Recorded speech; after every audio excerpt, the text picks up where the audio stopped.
Nope. Nope. Nope. All right, so graphs. Specifically, graphs. Why do we use them? In statistics, why do we use graphs? Visually represent lots of data. And why would I want to visualize it? Then you can analyze it quicker. So we can visualize the data. Nice. That's not how you spell visual. There you go. Visualize the data. So you can what now? So you can, I cut you off. So you can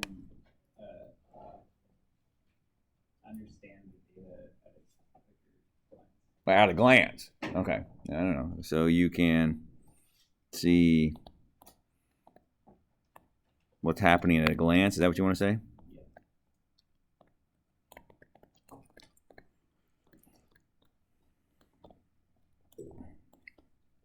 I don't hate that definition. That's nice. What? Yeah, that's not bad at all. What else? I mean, that's part of it, obviously, right? That's true. Okay, if I'm presenting, excuse me. If I'm presenting something to people, why would I want graphs? You can put it in a format that they can understand. Mm-hmm.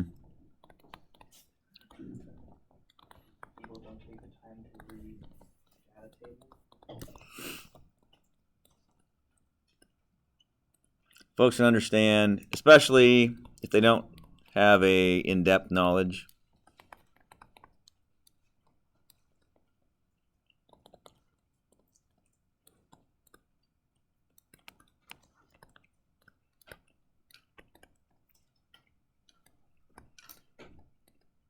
Sometimes I miss teaching statistics just a little bit at the high school because every year we have the vice principal, and the one we have now is not as bad as the one we had a couple years ago. He would come in, he would do a presentation and show us graphs, and they were awesome. They're so bad. And every time I go, dude, can I get a copy of that presentation? Oh, sure, yeah. Oh, we're going to talk about it in stats today. And he always thought I meant that was a good thing. Like I just put the graph up there. All right, tell me what's wrong with it. All right, tell me what's wrong with this one. All right, what's wrong with this graph? And so we're going to talk about some of those today, some of his things he did. The idea was he was trying to tell us staff members just some ideas about things like discipline, attendance, things of this nature, which, number one, I don't honestly care that much about as long as he's doing his job. Number two, so it's just quick. Boom, boom, boom, done. Okay? And he tried to make it better. I guess that's what he said he was doing. It was bad. Anyways, so we'll talk about some common mistakes people make. They try to do too much with them. And so we'll talk about that as we go along today. There's two reasons why we'd use graphs. What else? Anything else?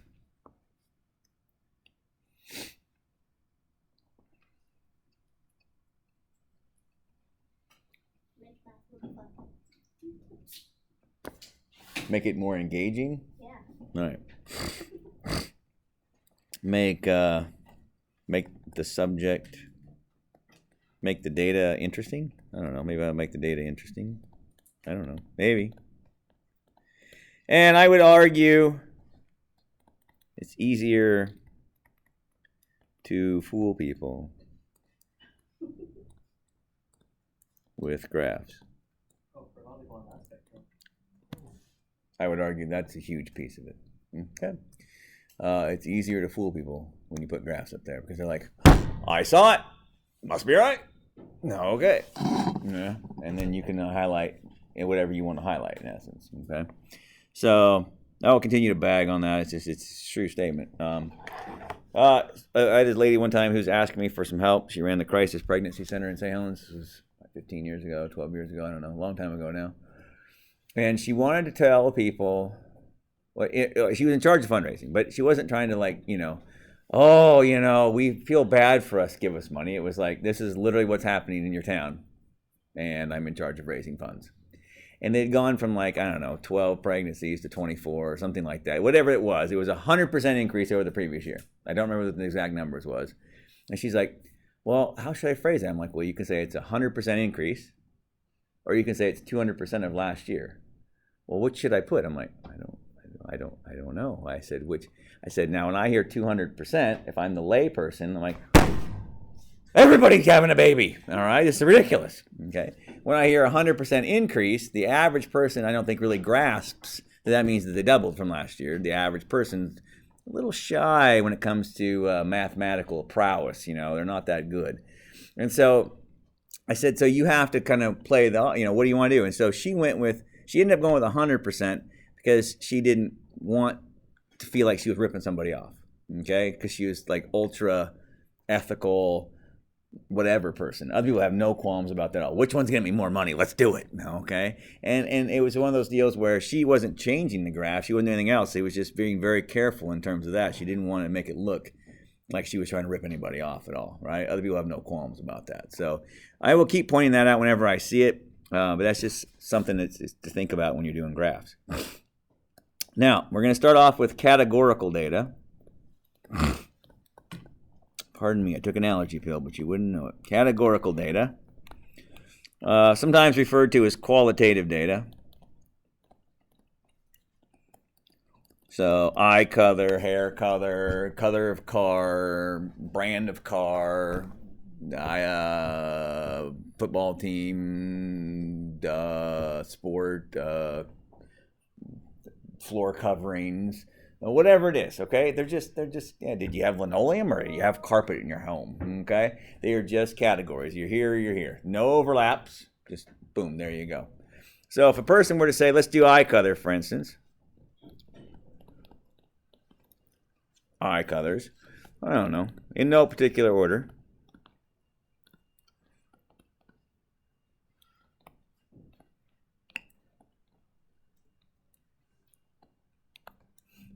Jay, are you just making this data up? You know it, pal. You know it.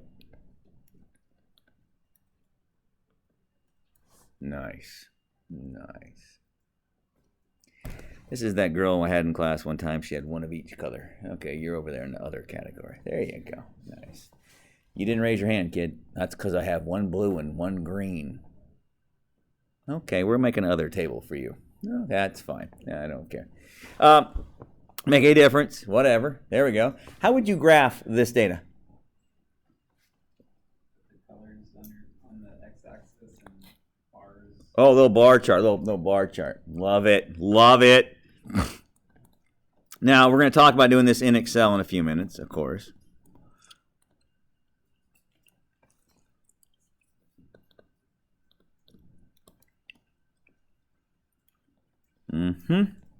And then, of course, your frequencies go up the side here, how many times they showed up.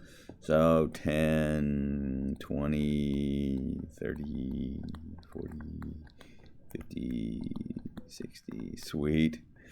One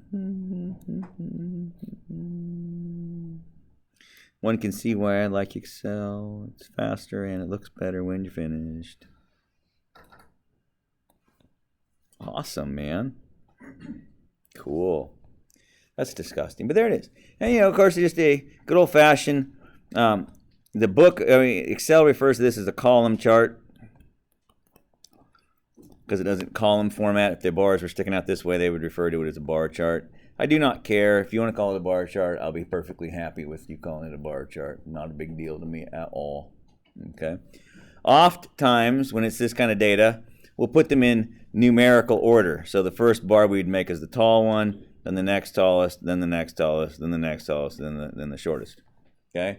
If we sort it in this order, it is referred to sometimes as a Pareto chart. But there's really no difference other than do we want the tall ones first or not. Again, no real rhyme or reason why I went blue first other than there's the first word out of my mouth. Okay? There's no blue comes before brown, comes before green, comes before hazel, comes before other. Okay? So because there's no numerical order, there's no rhyme or reason how we set them up. So frequently, we will write them in the tallest to shortest format.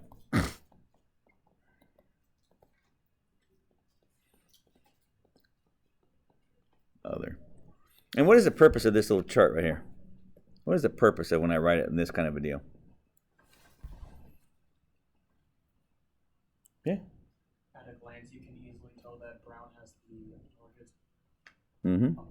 Yeah, almost twice as much as the next competitor. Boom, right there. It's easy, it's quick, boom, done. That's all I need to see. Moving right along, okay? We love them for this, okay? They're great. It's nice, easy comparison. There's your big one. There's your next one. Whoa, look at the gap. That's a big gap. Or maybe it's not much of a gap at all. But bang, bang, bang, done. We're out the door, okay?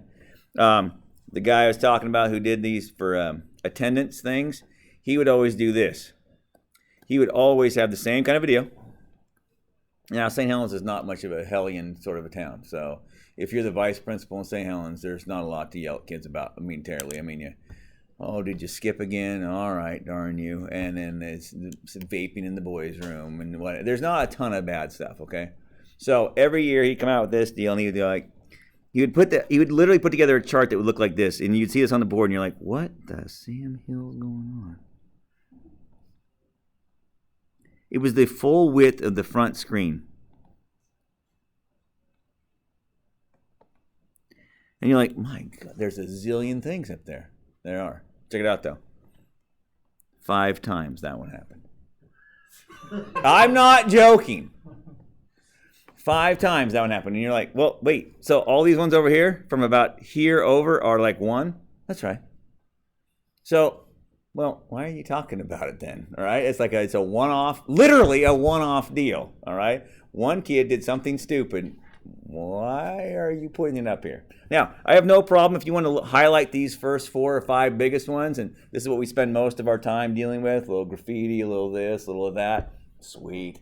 Hey, look, this kid over here, he drew, he drew some dirty pictures on the bathroom wall. All right, well, shame on him. It is a one-off deal, and I don't think it's something that I need to know about as a teacher, okay? If there's some threats or some bullying, violence, what have you, okay, let's talk about that, okay? So then I mentioned that to him one time. His response to do was this.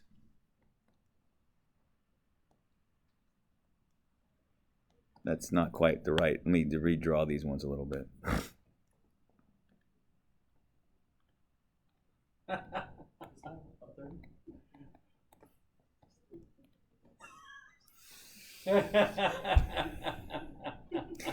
Okay, at some point, you don't need to tell us about what's happening, right? Because they're literally a bunch of one-offs. And so that's what I'm like, dude, you missed the point. You missed the point. These are not worth talking about, so quit talking about it. You could say we took care of 300 referrals last month. Okay, you could say that. That's a lot, but okay, let's just say that happened. And these are the most commonly repeated ones. These are the ones we need to focus on as teachers and staff and whatever, really harp on these behaviors. In either case, they're horrible things, okay? Now, eye colors, you wouldn't just write off eye colors. That's weird, okay? But when you make other this giant category that supersedes everything else, that's weird, okay? So, likewise, if you're running a business, whatever it happens to be, the normal, like this employee error, machine problem, this, that, and then if there's 1 or 2 other little weird things that happen, okay, put those in other. That's great, all right? But when other overshadows everything else, stop it. That's weird, okay? But notice a bar chart can be very helpful, or in the case of these last 2 examples, terrible, just awful, okay? So be aware of that. I do want to pop into Excel real quick. And, of course, this is not new for, I don't think, any of you, this portion of it. But let's look at it. Where are we at? Microsoft. Nope. Where's the Office? Why am I blind? That'd be too easy. I can't do that. There it is. It's hiding. Nice. I can do it. All right, so let's do this. You know it, pal. All right. Blue, green, brown. Oops, I probably should enter first. Brown, hazel, other, frequency. And how many blues were there? I forget. 30. That's close.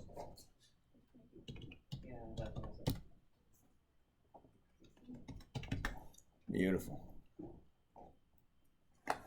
All right, once you get them in,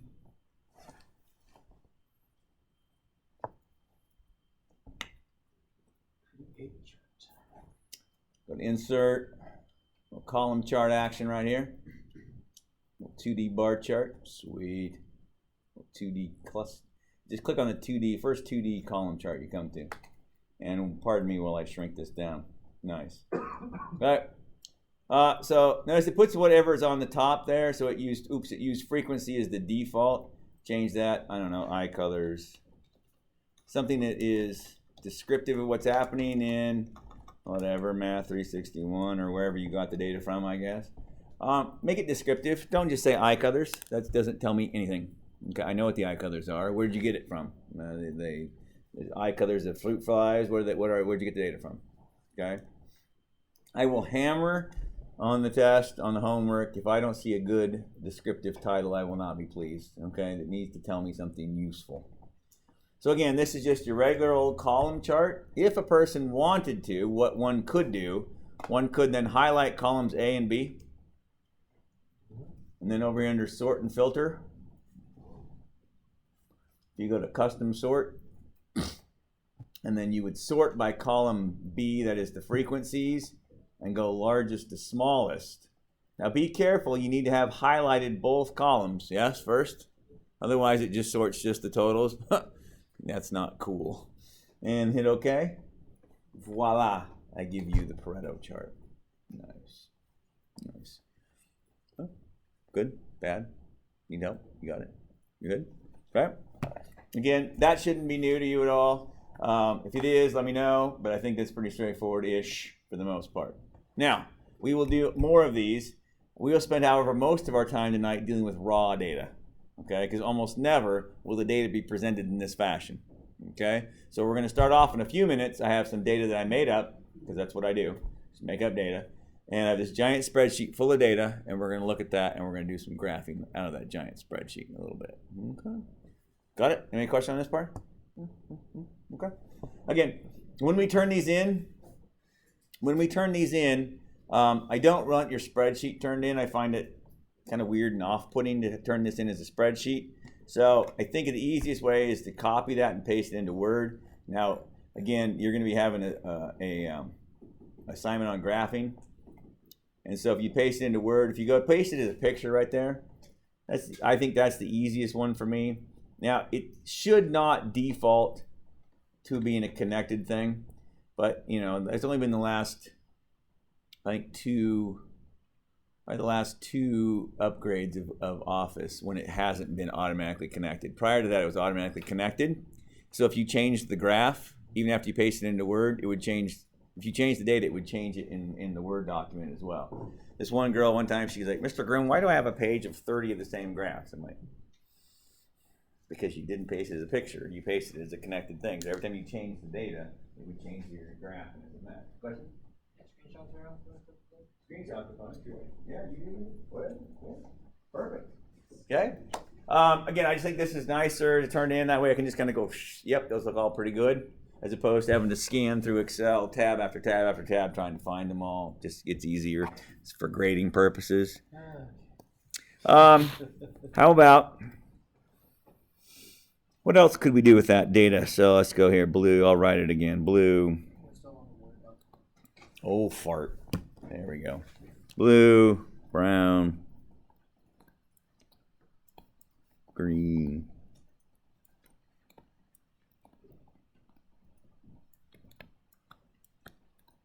What other kind of graph could we use? We could create a pie chart. Nice. And the whole gist of a pie chart, why do I want a pie chart? Sure. Yeah. It's all about percentages with a pie chart. That's what I want to know. Like, fully half of the people have brown eyes. Isn't that crazy? Or like, this is how much I'm spending of my budget on whatever it is. This is how much I spend on I don't know, chips or whatever. I don't know, whatever you spend your money on. Okay? This is how much of my day I spend sleeping, whatever it happens to be. It's all about percentages. So when I do this, if when we're doing it by hand, which we're not going to, it'd be 18, that's 40, 70, 127.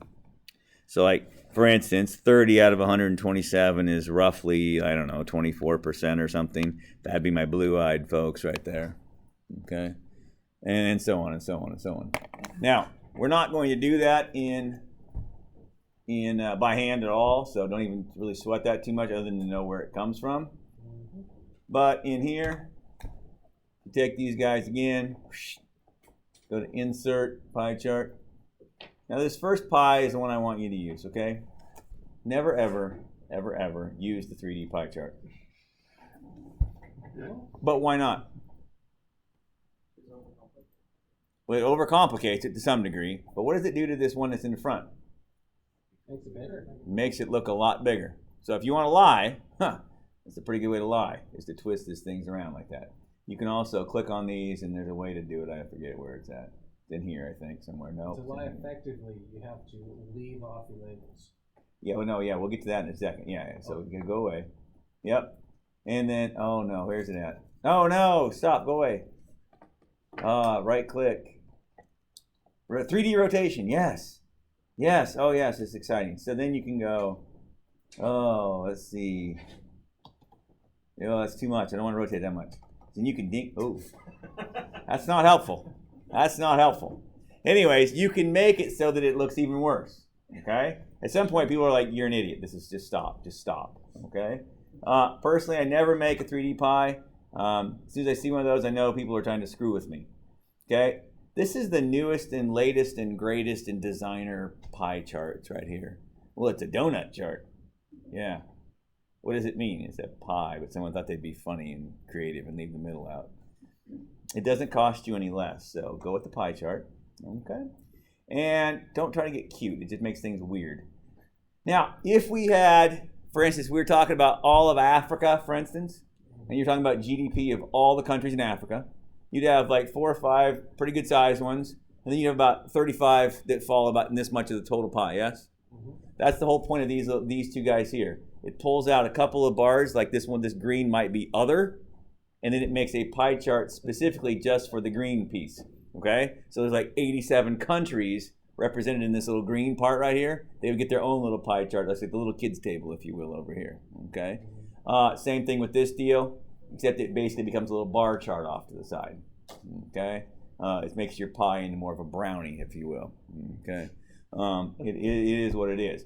Now, again, just stick with the 2D pie. That's cool. Again, this is something classy like iColors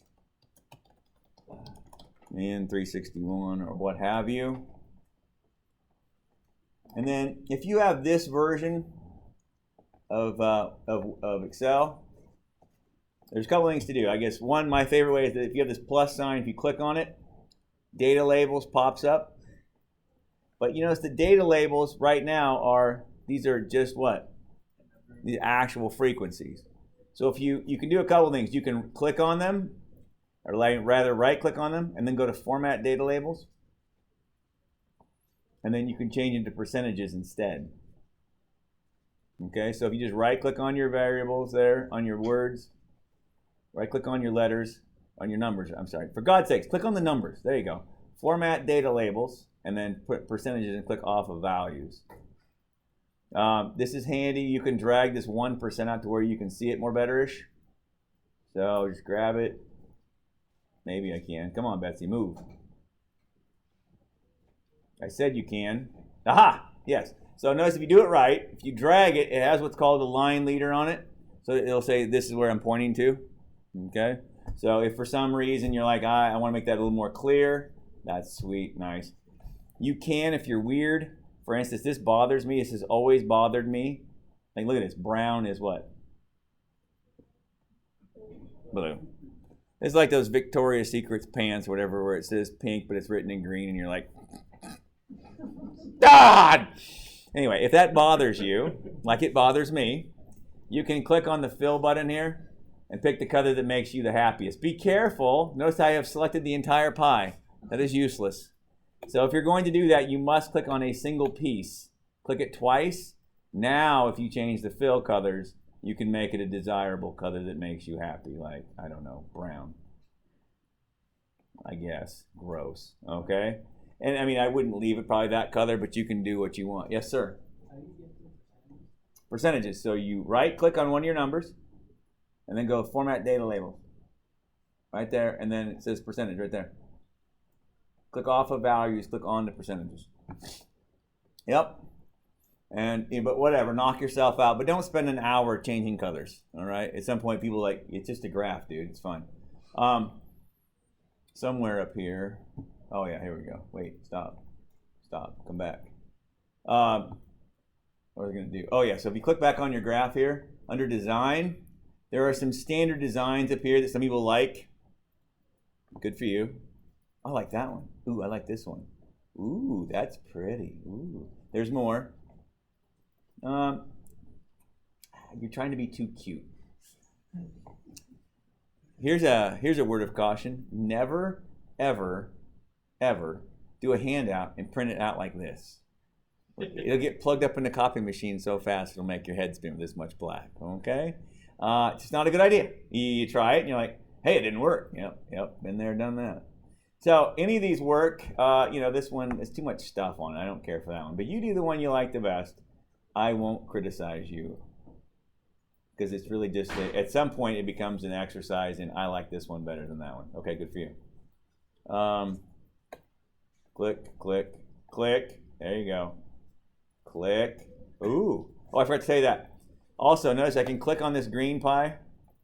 It's actually gray. If I click on it, I can pull it out. Ooh. I would like to point out that 17% of the people in this room have green eyes. It's a travesty, I'm telling you. Okay? If during your presentation you want to highlight something, it's kind of handy to pull that out. Kind of make a note of it if that's a big deal to you. Not always do I do that, but every now and again I do. If I want to, you blow the whole pie apart if you want first. Okay? I don't really do that usually. If I'm going to do something, I usually pull out the one that I want people to focus on. Okay? And you can just pull it out. Don't pull it out too far. It looks weird. Pull it out just enough that people can make an eyeball of it. So like, come on, go out a little further. Yeah, right there. Maybe something like that. So it's easy to visualize which one you're talking about sometimes for a presentation. Again, it's totally up to you. But just remember, the point of the presentation is to get your point across. So if you're spending a ton of time having to try to explain your graph, you're doing it wrong.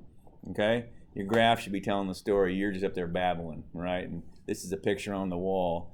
And the average person should be able to kind of go, oh, yep, got it. And then go back to whatever it was they were doing before you interrupted them. Okay? And still get the point across. Okay? Nice. Questions on those at all? Well, uh-oh. That's cute. I don't know what I did. Oh, there you go. No, whatever. There you go. But again, if that bothers you with the colors, again, click on it. And then when the design pops up, and then there's also this deal. Oh, that's all. I guess that's all of them that I have on this one. You can also change colors this way, and it'll do some kind of cute fonts. I think it'll change them all if you do it right. Yeah. That's kind of gross. I don't know. Anyway, lots of stuff. But again, if you're spending too much time on it, just stop doing that. You're supposed to learn how to do graphs. That's all I want you to do. Cool. A couple more kinds of graphs, and then we're going to practice on some of these. Occasionally, you're going to want to graph two things on the same deal. For instance, let's see what math class you're in. And I usually make these for my high school classes, but whatever. I don't know. Algebra 1, Algebra 2. Well, back when I taught math, how about that? Geo, pre-cal, whatever. I don't know. And then, like, you're going to be in one of these classes, and you are going to be, I don't know, do you live with parents? And then it'll be something like, I don't know, both, dad, mom, neither. I don't know, whatever. And so these people are going to fall under multiple categories, yes? Okay? And so how could we show this on one graph? And again, I'm not sure that I care about this data. This is just some random crap. Go ahead.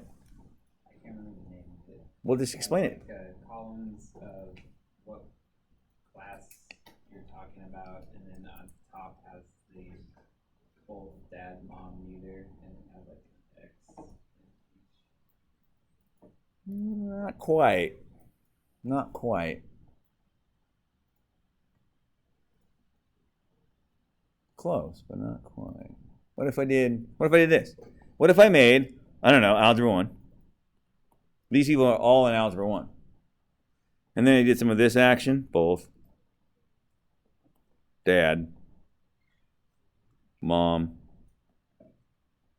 Neither. And I did the same thing for Algebra 2, yes? Okay, can you see that? Oh boy. Yeah, you're like, oh boy is right. We're going to do this in Excel. This is what's referred to as a side-by-side bar chart. And again, well, technically this is a column, but I don't care. I'll say them the same way every time. Same thing here. Apparently all the geometry kids live with dad. That's weird. Freak out. Whatever. And then the idea is that you're looking at that data going, say, our pre-cal kids primarily live with mom or both. I don't know, it's exciting. Again, not sure why I care about this particular set of data, but oftentimes I'm trying to see if there's a trend, okay? Do I have more kids that are in this class that are doing this thing here, whatever, in the future? Is there a trend? Is there some sort of pattern that's happening here? So this is what's called a side-by-side bar chart. Excel will do this for us. We're not going to do them by hand. You're welcome, okay? Another one that we'll do is what is referred to as a stacked Thank you. bar chart. And it will be very similar, except it'll look like this.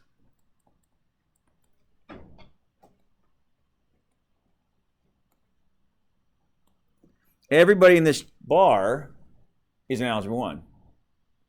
These people live with mommy, dad, both, neither, what have you. Okay? And so on. And then in Algebra 2, I don't know, there's more of them, apparently. And so forth. And then it'll be a stacked chart. Notice that this is very similar to having a pie chart of Algebra 2, yes? Can you see it? It looks like a brownie chart, though, yes? It's a nice oblong pie, right? But you can look at it and go, whoa, most of the kids in Algebra 2 live with mom or whatever, right? And you can eyeball that percentage, yes? But notice that they both go up to the actual number of kids in Algebra 2, okay? There is a third kind that is a takeoff on this, where in essence, they all go up to 100%. And then it breaks them up. Percentages live with mom and dad in each of those classes. Okay? I don't like that one very well. This one gives me two things. It gives me total numbers right off the bat. Yes, there's this many kids in Algebra 2. And then I approximate the percentages in each one. Okay? This one I really like. This is a stacked bar chart. Depends on what I'm trying to get my point across with. So sometimes I want one thing. Sometimes I want two things. And then what do I want to do with those two things after I get it?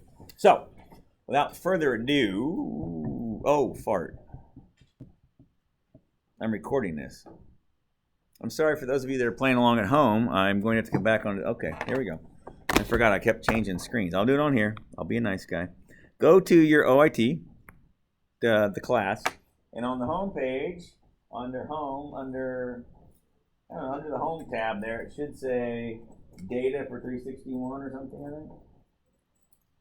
I just put some data up there a little bit ago. That's how we play with it. I need my rodent. Come on. Come here. Come here. Come on. Uh-oh.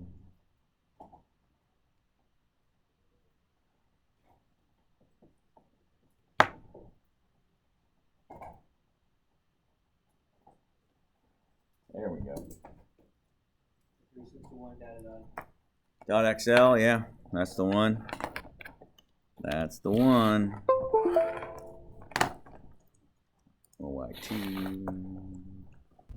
And because I'm not logged in. Yes, I am. Reload. www.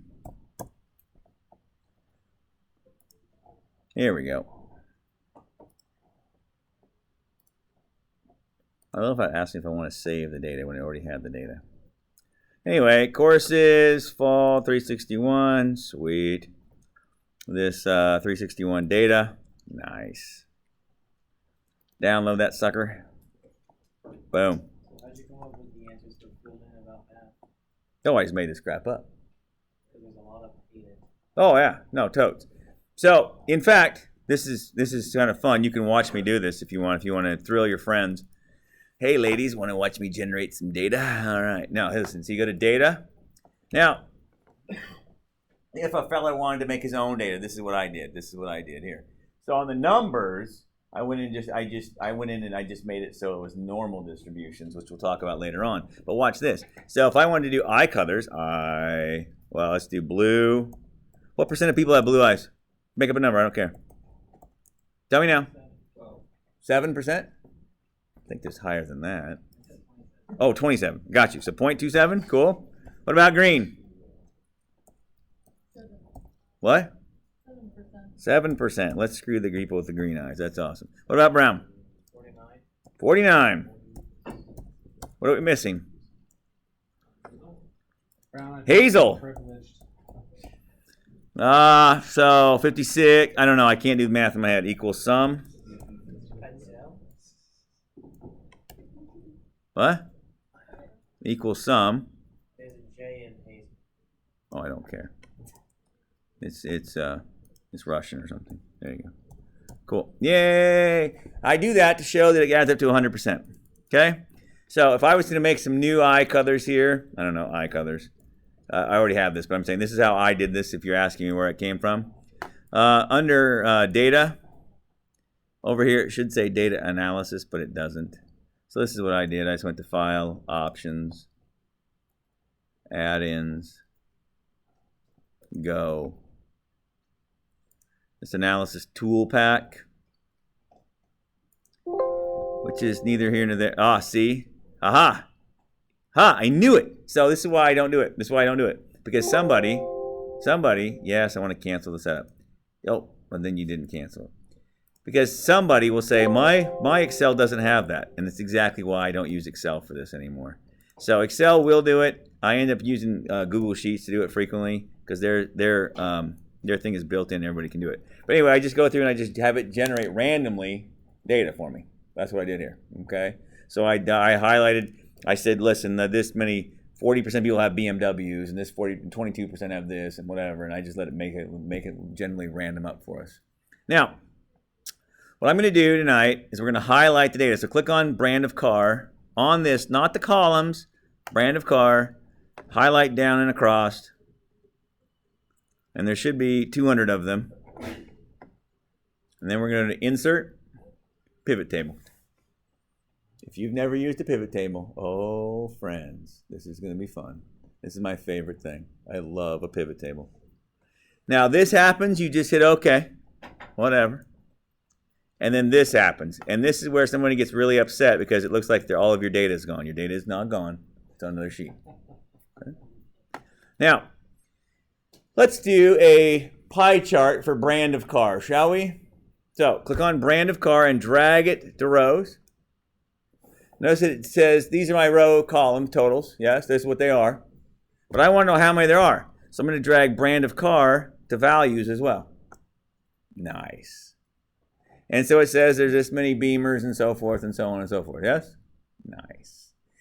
How is this different than having a flunky with a clipboard do this number? It's faster. Less farting around. No flunkies. I don't know. Whatever. So it's really nice. I just have the data go. Just Excel pops it out for me. Slicker and a whistle. So again, whatever you want, just bring the one thing right down here to rows, the other thing to values, and it counts how many BMWs there are, how many whatever. Yes? Pretty straightforward? Now, you can do this a couple of ways. Me personally, I don't care for, let me back up the train just a sec. I don't care for this, so I can click on this and this like so. Oops, I'm sorry, this and this, and highlight these guys. And if you come up here to under Analyze and under Data, it's under Design, no, under Analyze, it says Pivot Charts. I don't normally use the pivot charts. Okay, it's doable. I don't care for it as well. So what I normally end up doing is just copying this data, my personal self, this is how I do it at home. And I just paste it on another page, and then I go to making my chart over here, just like we did before. So insert a pie chart, boom, done. Crowd goes wild. Okay? That's how I like to do it. You can use the pivot charts. In theory, they work. For instance, let me grab it here. Where'd it go? Design. Nope, I'm sorry. Analyze. Pivot chart. And then it'll say, which one do you want, Jay? Oh, I want a pie chart. Cool.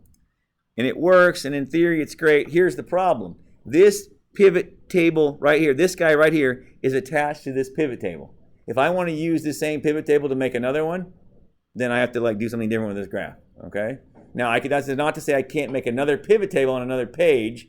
It just seems like a pain in the butt. I think it's easier to paste the data to another page, make a chart, and then do my thing. Now, that said, I wasn't cussing her, but I was thinking ill thoughts of one of the people I have to work with earlier tonight. If I have to send her a stupid report every month, which I'm going to just go nuts if I have to do that, then I probably would want to have a chart that updated itself continually. I kind of dig that, okay? I don't do a lot of that. Because I don't do a lot of that, I'm probably just going to make a chart, make a picture. I'm going to make the data. I'm going to copy it to another tab, wherever it went. Somewhere I made another tab. Where's my other tab, for God's sakes? It's here somewhere. Aha! So I make another tab, paste it in, and then make my chart here, and go nuts, whatever it is I'm doing. I find myself frequently when I'm making charts, I'm doing it for a presentation of some sort. So it's kind of a one-time, this is what the presentation looked like today kind of chart for me. Now again, here I am. Now if again, you can click on the plus sign and add data labels. You can also right-click, add data labels. And then you can also then right-click on the labels and format them into percentages. There is not a one way to get there quickly unless you go up here and dink around in the design tab. If you go up and dink around in the design tab, you can select the design that has the appropriate percentages already listed on it. Otherwise, you have to add the data labels, and then you have to change them. And this is car brands or some such. Nice. Cool. Again, nothing different about this except that we had our raw data, this mess here, and we had Excel go through for us and count up how many BMWs, how many whatevers, and how many whatevers. Okay? Questions on the pivot table there? We're going to do a bunch of them. And the general gist of it, once you get the hang of that thing, it is the easiest thing on the planet and probably the most fun you'll have in a math class in some time. Now, if I want to clean this up, you can do it a couple ways. You can just click on this, click that little guy off, and it cleans them out. Or if you're like, no, I want to have some fun. If you want to have some fun, you can click on them and drag them out too. Ooh, cool. It doesn't matter. Okay, you want to get back to a clear slate. You guys good? You got it? Nice, thanks. Now, what if I wanted to do, I don't know, brand of car and color of car? So if I'm going to do that, watch carefully. I put brand and brand back where I had them. But I'd like to break it out by color of car. So color of car, perhaps I put right here. Ooh, say, that's nice. So what I have is these are my Beamers. There's 46 of them. There's 8 blue, 5 green, 9 red, and so on and so on and so on. Okay, is everyone good on that? And then, of course, then there's your Chevys and so on and so on. The blank obviously means 0. Okay. Now this one's a little tricky. This is the data that I'm going to highlight. I am not going to take the totals with me, but make sure you do bring the labels up here for the colors. If you do that, copy it, paste it on another tab. Okay. Now check this out. Insert, wait for it. Column chart. Ooh. Oh, buddy. If you click on this first one, look what happens. Ooh, say, that's nice. And what do I have? What kind of graph is this? Car, brand, by color. What kind of graph? Side? No, it's not stacked. This is side by side bar chart. Yeah. Now, check this out. This is exciting. Watch this right here. You're like, oh, crap. I didn't want Beamers and Chevys on the bottom. I wanted colors down there. I feel your pain, sir. Simply click on this button right here. Check it out. Whoops. Now it's the other way around. Here's your green cars. Here's your red cars. Here's your silver cars. Nice. And of them, these are your Dodges and your Chevys and your Fords and so forth. No, I don't like that. Okay, flip it back. There you go. Nice. Isn't that nice? And again, why do I care about these? I don't care about these. I discovered a few years ago I try to pick on this day anyways. There will be days. It's only happened at PCC, so that's good. It's only happened at PCC, so whatever. But I try to pick very data that nobody gives a rat's fanny about. Okay, there you go. And the data that I got called into the office to talk about, no one cared about either, but apparently one lady did. Even though it wasn't even offensive at all. As a matter of fact, the lady was throwing out the numbers. She's the one that was throwing the numbers out. And I was going, okay, cool. I'm writing them all down. Then later she got offended. Lady, you're the one who was yelling out the numbers. So I'm not sure what you're upset about. Whatever. So I go with things that no one can get upset about. Oh my God, I'm triggered. You used Beamers and Hyundais and so forth. Nobody cares. It's just some random data. Okay. Now, that said, why would I mind do this? I don't know. Because apparently, if it was me, if I ran a little car lot of some sort or another, I might want to track some of this sort of thing. Like, for instance, I sell... What's missing from the Chevys? What's blue? What is this blue one? Did it get cut off? Oh, it got cut off, didn't it? Oh, what is it? Oh, it's white? White's purple. It's the blue that's cut off, isn't it? Oh, I didn't select it. Oh, I got you. Something's happened here. Something's a little screwy with the thing here. It didn't pick it up. Well, it did, but it didn't. Interesting. Well, whatever. Neither here nor there. I'll fix it in a second. But watch when you do that. Let's try this again. I can make it work. I can do it. I think. Thank you. Makes me feel good.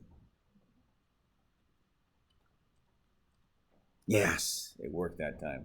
I'm not sure why. I think it was just as overlapping it, but whatever. So there it is. Anyways, it might be to notice that I sell no blue Chevys. That no one likes my blue Chevys. Now, it could be because I don't have any on the lot. That may be why I didn't sell any. I might have blue Chevys on the lot and no one buys them. Here's a hint. Don't stock those anymore. Okay? So, for whatever reason, no one likes that color of Chevy. I don't know, whatever. There is things you can track by this thing. You can look at the data and go, well, I don't like that at all. That's a bad idea. So let's not stock that kind of car anymore. Now, let's go back over here. Let's go goof around with something else. Drag these out of here. Drag it out. Drag it out.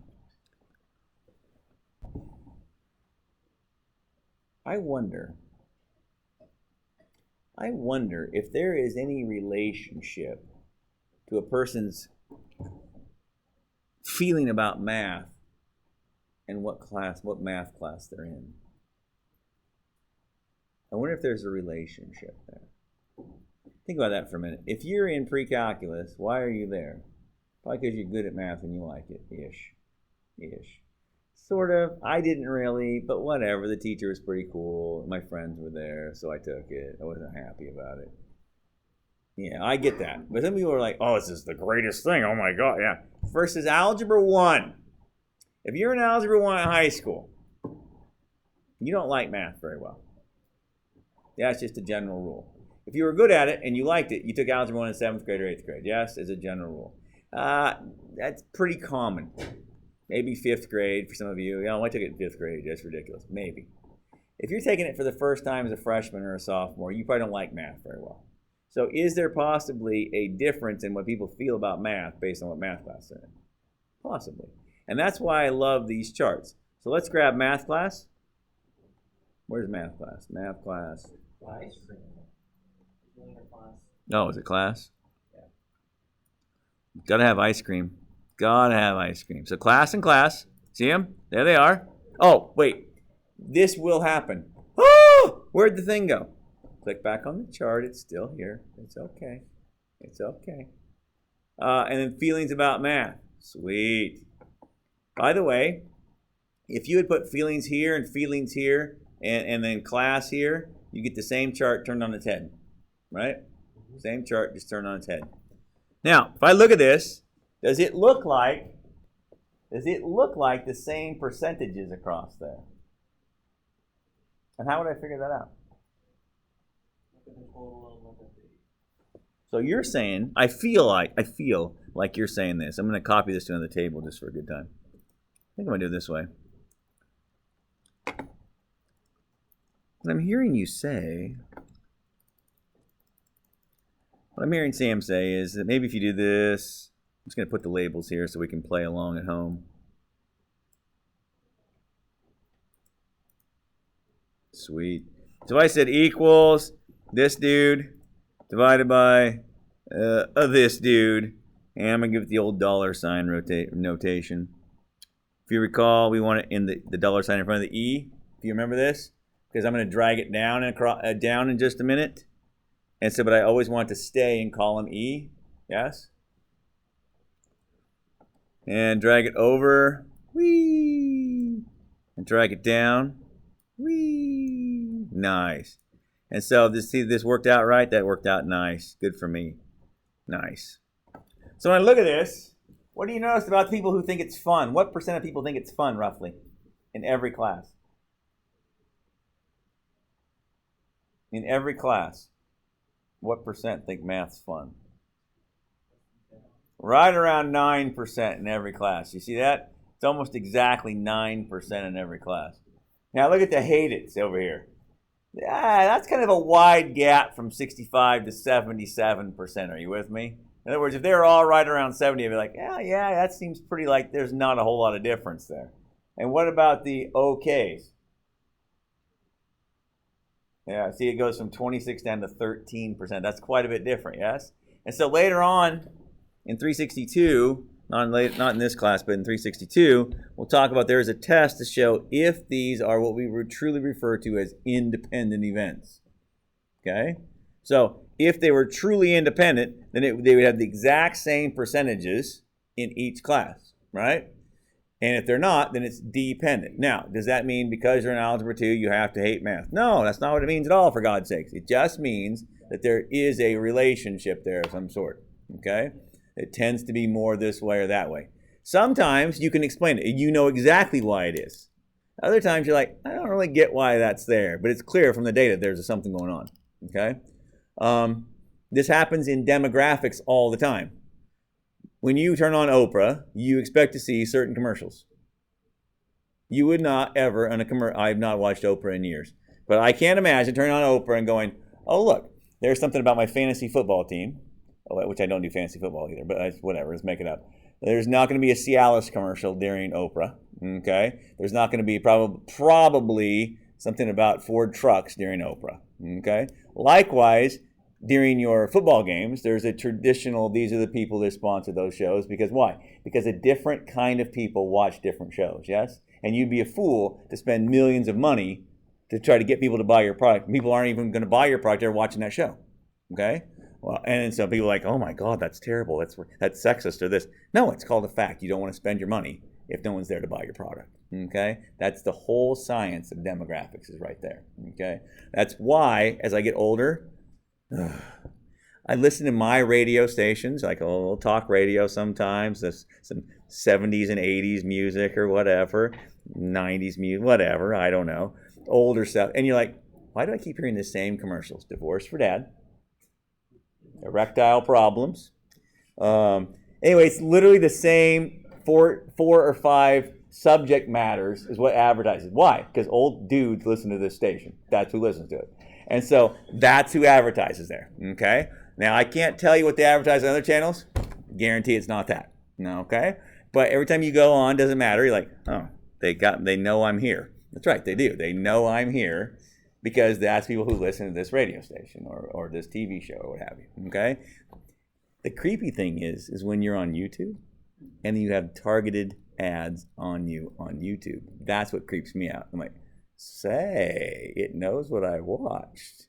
But the other day, funny story, every now and again you get one, you're like, Sam Hill, did they get what? It was some new startup brassiere company. And they're like, look at our bras. And I'm like, no, why are you advertising? I'm like, I watch stuff about cars and the occasional farming thing or something. And I'm like, baseball. And I'm like, what is going on? So I'm not shocked when I get something about O'Reilly's. I'm not shocked when I get something about something that has to do with cars or something. I'm like, man, sure, a tractor thing here or there. That one shocked me. And it was there for 3 or 4 days before they finally figured out, no, this is an old guy who likes to watch stuff about cars. So we're wasting our time on him and our money. Okay, but it was really weird. So I don't really know what the algorithm was for that one, but they sure blew it bad. Okay, just blew it bad. So there's that. Cool. Let's go back over here. Oh, yeah, back here. Let's go back to, where's my data? Oh, let's go back to this data. I'm going to delete this graph. This graph's bad. Let's get rid of it. Sweet. Let's get rid of this one too. It sucks. Cool. All right. Now, I'm going to make a stacked bar chart this time. So if you click on that, and if you go here where these stacked bars are right here, boom. There, what happened to it? It didn't, it went away. There I have my stacked bar charts. Okay? And so what you're seeing there is this. All right? Here's all your different kind of cars. Clearly, one can see right off the bat, for instance, so I don't know, let's pick an easy one here. I don't have to do any math on. Of the Kias, it looks like about half of them are red, even though they show green up here. It's creeping me out to look at it. It's right at 40% of the Kias are green or thereabouts, you know, so it's pretty easy to see what's going on. It's a cool graph that way. Again, this is the stacked bar chart. You click on just a different one of them. Makes it kind of fun, kind of easy to see. Again, if you like this, you're more than welcome to bring these in. Again, changes things around slightly. This gets too hard for me to read. This is just personal preference. I don't like all the values on here. All the values on here, I get too busy. I get very distracted quickly. So if you're showing me this, I'm like, ooh. So where did it go? Give me the one without the numbers. Why are the numbers here?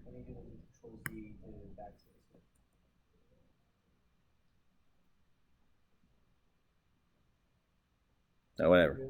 There we go. Beautiful. Okay. But again, to me, this one right here, the stacked bar chart's pretty cool because I'm getting 2 birds, 1 shotgun blast. All right. I'm getting, in essence, pies to compare. And I'm also getting the actual how many Chevys, how many BMWs, how many whatevers did I sell, or whatever this is about. Okay. The other one that's here, if you look under it, you look under these guys here. This one here is the other one I was telling you about. Notice the difference here. This gets rid of that graph, that nice piece of information that tells me how many Chevys I bought, how many Fords I bought. This one here strictly is just a pie charts. I don't care for this one. Because I lose that wonderful piece of information of how many total BMWs I got, how many total whatevers I got. Okay. While we're here, 3D bar charts. No. Let's see the rest of them while we're on here. Again, could I do 3D stacked? You could, but don't. Okay? Ooh, I like the sideways ones better. If you're presenting, knock yourself out. I don't care. Again, the same deal, just going sideways here. Again, if you like the bars, that's cool. I prefer columns if it's me. Okay? But I'm not going to tell you, well, that's not true. On the test, I'll tell you what to do. Aside from that, I don't care what you do. All right? It's your presentation someday. Make whatever chart you like. Okay? Now, something else I really enjoy about Excel is that Excel has a recommended charts. Oops. So when I pull up recommended charts and I'm not sure what to do, okay, it'll give me a choice of about 8,000 of them. Hopefully one of them, you know, turns me on. I'm like, oh yeah, that's what I wanted. Cool, sure, great, and off we go. It kind of knows, hey, I highlighted, it's got data that is categorical and categorical. Oh, I should probably do what? Oh, I should probably then do, like, again, stacked bar chart or side by side. That's really all it gave me choices for the most part. Okay? Nice. Scatter plot. Yeah, you could do a scatter plot. I'm not sure what it would tell you, though, right? Oops. Confusing as hell. Yo, say. What? It all makes sense. What? Okay. Just because you can do it doesn't mean you can't. It should. America! Yeah, okay, good for you. By the way, I've done things that I can just because I can. That's probably, I wouldn't do that for that, though. That's weird. Okay. Nice. Now, so a couple other things to think about. Where did I go? Where's my data? There's my data. There's my data. And my data is, this is the one I want? Yes. Let's clear this off a little bit. Okay. Let's do one more of these. Let's do stacked bar chart for ice cream and what's that? Feelings about that. Let's do. Like ice cream, you don't like. Okay, sure, okay. I don't know. Let's try ice cream here and here. Feelings about math. And her polls. What's that? And her polls. Just throw everything in there, see what happens. Now, interestingly enough, watch this. You can do this. What if I only cared about the people with brown eyes? Then in the filters, you see, I can put a filter, and I could filter out just the people with brown eyes. So the people with brown eyes, here's how they fall out when it comes to what kind of ice cream they like and whether they hate math or not. Okay. Nice. By the way, strawberry is the only kind of ice cream. Let's be honest. Okay. Now, whatever. There they are. So we will use filters later on for other things. Okay, but that's another way of looking at it. You can actually hone in on it tighter. As a matter of fact, you could do the girls who, you could do the girls who have iPhones, I suppose. I don't know. Nice. All 63 of these people in here are women with iPhones. All right? And then you could then, again, zoom in tighter and tighter and tighter. We really like filters because if you are selling to a particular group, sell audience, whatever, you can hone in on of these people who are in who I'm selling to, women with iPhones. Then I can look in there and see what I'm trying to target to them as. Okay, that's what filters are great for that. You can get as tight as you want. Eventually, there's no one left though. Just be aware of that, right? Like females with iPhones and they wear this kind of pants and they have this kind of purse and this and that. And at some point, you're like, there's nobody in there. There's just nobody left, okay? Especially since we only had 200 data points to begin with, okay? If we had 15,000 data points, then we should be fine. Just kind of going nuts on the filtering, okay? And so it's a good time. If you're not loving pivot tables, you're doing them wrong. They are the best, okay? They are the best. They are just a fun, kind of a kick in the pants to do, to be honest with you, okay? You can just have all kind of fun with these things. Now, later on, when we get into probability, we'll use these guys again. Let's actually do this. Leave ice cream here. Yes.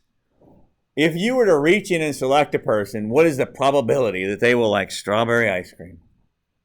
Why?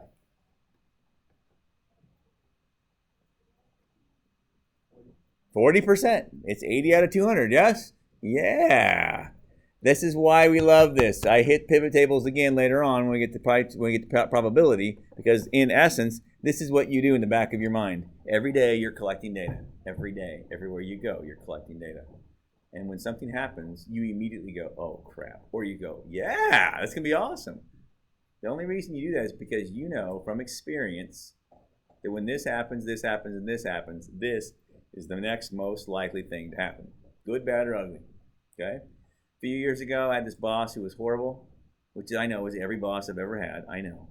It's not a me problem. She was really bad. This one was really bad. Anyways, I had to go talk to her. I knew it was not going to go well. It never did. So I had a backup plan because I knew it was going to go poorly. So as I went up to her, I explained the situation, and I started talking, and she's like, Jay, I haven't spoken yet. I'm like, I know. And I'm just waiting for it to be awful. And she's like, we're just going to let it go the way it is for right now. And turned and walked away. And I'm like, what just happened? It was so out of character for her that there was no way that you could have expected that to happen. Like, of the 7,000 interactions with her, 6,812 of them have been bad. And all but one of the rest of them have been brutal. And then the one was maybe good at some point. So the chances that this is the 1 out of 8,000 that's going to be good was pretty small, which is why as soon as I said I had to go talk to her, I'm like, whoa, here we go. Okay? However, certain things happen to you during the day and you're like, all of a sudden you're inside, you're like, yeah. Why? Because inside you've checked the probability and you're collecting a data chart just like this, and you're like, ooh, this happened. Bam, this is going to happen now. I'm going to I'm going to win some money. I'm going to go home early. Whatever it happens to be. And you're all kinds of excited based on probability. Okay? And it's this kind of probability, data that you've collected over the years, all right? And you just do the math in your head. Literally, your math and your brain does it for you. And you're like, sweet. By the way, if you didn't have any clue ever, well, you must be a moron. Because if something happens and you're just like, oh, I don't know what's going to happen next. What do you mean you don't know? You're a grown-up. You've been around for a while. You should have a pretty good idea what's coming next. Okay? I always tell kids in high school, like, what's the probability that your mom yells at you, given that you came home late from school, late, like past curfew, like at midnight, and you're drunk, and so on and so on? Well, it's like 95%. Yeah, I hope so. What do you mean? I'm like, well, that's what a mom's supposed to do. A mom and dad's supposed to do. I said, if your mom's reaction to you is independent of what you did just then, your mom's a psychopath. Yeah, for real. Because that's what should happen. Like, you did something bad, then your dad should just jump in and go, no, that should not happen that way. And once in a while, you let it slide if it's not too bad. And coming home drunk, I feel like it shouldn't probably slide very often, ever. But other things, you're like, oh, did you take the car out? Okay, well, don't tell mom. Okay, and then so on. And life goes on once in a while, all right? But in general, you want those to be related, right? You want them to be dependent. You want to change, okay? And so just think about those things as we go along. Something else, when we get to probability, we'll talk about this too later on. How does an insurance company for life insurance, how do they decide how much to charge you for your premium? Probability tables. Probability tables. That's right, exactly. Because the probability that you will kick the bucket in the next however many years means we have to pay out. So one of my dad's good friends back in the day, dad sold insurance for years. He calls me up one day and he goes, oh, Bob wants to buy life insurance. I'm like, oh boy. He's like, Jake, it's going to cost him a fortune. I'm like, yeah, probably. Because Bob's about 5'9", 300 pounds at this time.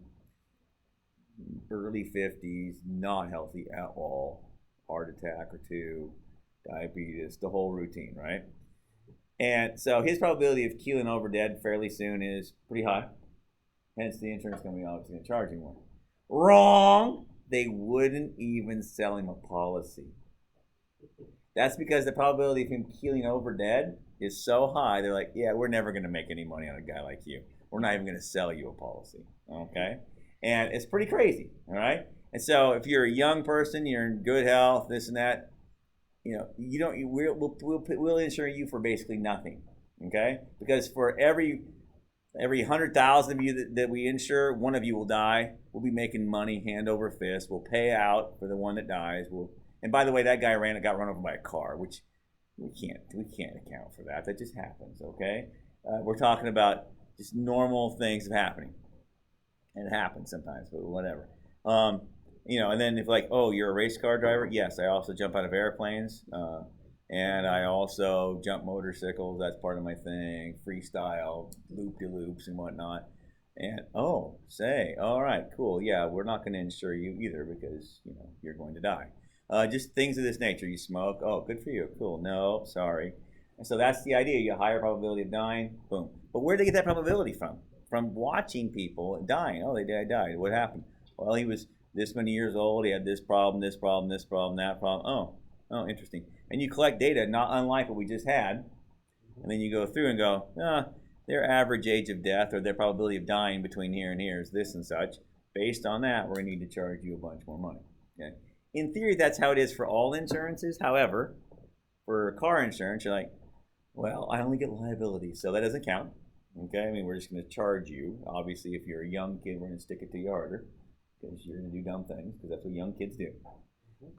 When you're old, like my grandpa before he died, like he couldn't see anything, like he had this tunnel like right in front of his eyes he could see, and he like insist on driving, like, get out of the car, old man, you're not driving, and it is a little scary, a little sketchy. I cannot wait till it's me someday. That's going to be hard because I know it's hard for him, but anyways, that happens. And so, but here's the problem: even if you had full coverage and you get in a little fender bender, what is your first thought? I get a little fender bender. Right, insurance rates are going to go up, so what do? They don't claim it. So there's too many extra variables of why I don't talk about in this class, all right? We just kind of wave our hands at it. We talk about term life insurance because you're dead or alive. There's no, oh golly, I'm not going to claim it. You're dead, so here's your money. Okay? It's nothing like that. It's not like, oh golly, I should go to the doctor because my leg's turning black. I'm going to fall off. But the deductible's kind of high, so I'm not going to go in. It's not like that. Okay? You're dead or you're not dead. Okay? And that's the one I talk about. There's too many other things. Now, if you want to become an actuary, there's actually probabilities based on how much wreck was done to your car. Okay, so between $0 and $1,000 damage, you have such and such probability of claiming it. Okay, and between this and this, there's such and such probability of you claiming the wreck. Okay, and so that's how people do it. So they base it on those sorts of things. So in essence, if you're doing what we did before, we had math class and ice cream, because it would be like what kind of car you have, whatever. It might have your age, so we might filter it out by age. Gender might be, if maybe there's a difference based on men and women, whether they claim it or not. A variety of things, and they'll know this because they've done it all. They'll sort it out, and so of these people between 20 and 29 years of age, males, and they probably break it out, what kind of car you drive, whatever, and then it'll just be like between $0 and $1,000 of damage, 1,000 and 4,000, or some goofy thing like this, and they'll go in there. This is the probability that you will claim. Therefore, this is how much we should charge you in order to cover our backsides. Okay. So it's a pretty cool deal. It's the same kind of data, it just takes it to another level and then some. Wish I'd have known about it back in the day when I was a kid, because it would have been like the coolest job ever. Monitors on top of monitors on top of monitors on top of monitors on top of monitors. Spreadsheets everywhere. Oh my gosh, how exciting would that be? And not a lot of people to yabber with. It would just be fun to sit there and look at a computer all day. But whatever, life goes on. Okay?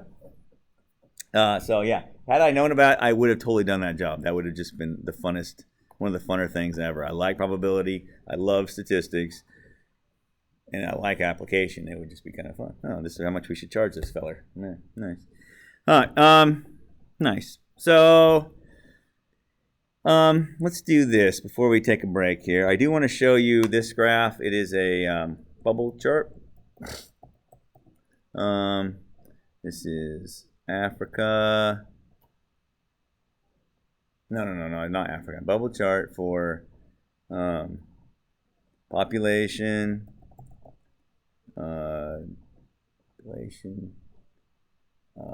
continent, and HIV. There is a one deal here. I think it's this chart. Can't remember the name of it. Must be a favorite of most statistics professors. Have you ever seen this one before? This is not the one.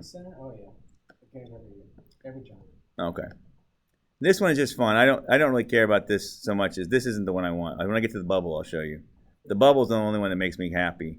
This one is like, this is lame. I mean, everyone's seen those kind of things before. That's not a big deal. That's not the one I want. This is not the one I want. Sorry. It's a big bubble chart. Gapminder. That's the one. Gotcha. Aha. Is that him? Maybe. It's close. It's close. Except that's nice. Let me see if I can figure it out here. World regions. Yes, this one I want. So I don't want that guy in the picture. You go away. It might be a video. Oh, it's a video. Now we'll look at it, but we're not going to look at him because he's annoying. Just ignore him that he's there. Okay? Now, what this thing is showing us is three things. Well, actually, four things technically. Okay? The size of the bubble, population. Okay? The color of the bubble, where in the world it is. So which continent it's on. One can guess which the two red bubbles are. The two red bubbles. The two monsters. China and India. Yes? China and India. Okay? One could probably guess which one the U.S. is. Probably the bigger green one that's over there. Probably. I'll try to find the exact one when we take a break. I'll find the exact picture of this where they actually have this up. I could show the video, but I find this annoying. Anyways, so the idea here is this. As your income goes up, obviously your lifespan goes up. Okay, cool. Blue countries, if you were to take a wild stab, blue is primarily from probably Africa. The red ones obviously are Asia. Yes? Green is the I would say North America, but I don't think there's too many of them to be North America. You with me? So I think it's the Americas. Americas. Yeah, and so there, and you can, and then yellow must be Oceania. Maybe I might buy that. Australia. There's 7 of them. I don't know. Whatever. I will find the exact one, but the gist of it is you basically get 4 pieces of information on one graph. Okay, 4 pieces of information. Where are you in the world? Okay, how big your population is, life expectancy, and income. That's the whole point of these bubble charts.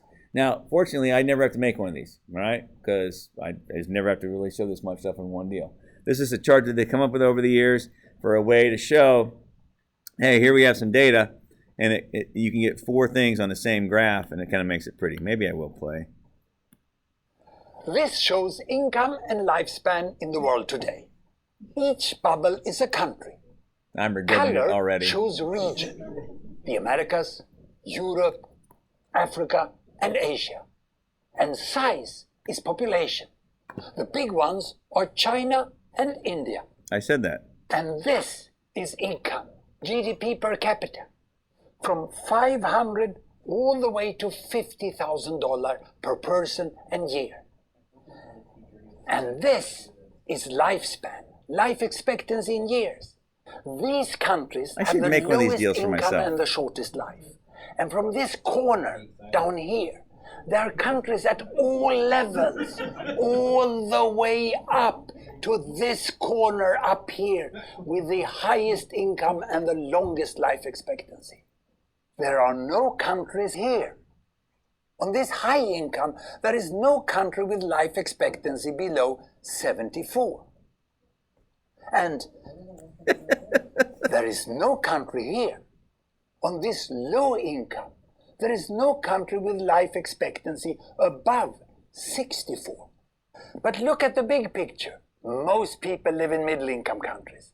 And on the same income level, there are huge differences in lifespan, from 50 all the way to 75 years, depending on how the money is distributed and how it's used. Yes, and who's getting shot at, and God knows what else too. Lots of issues, right? So that's the problem with statistics. Is people are like, oh, well, it's just about where the money is too, right? Now that's true to some degree. There's also a lot of other things happening in certain countries. Yes, they're just like, it's not just the money, right?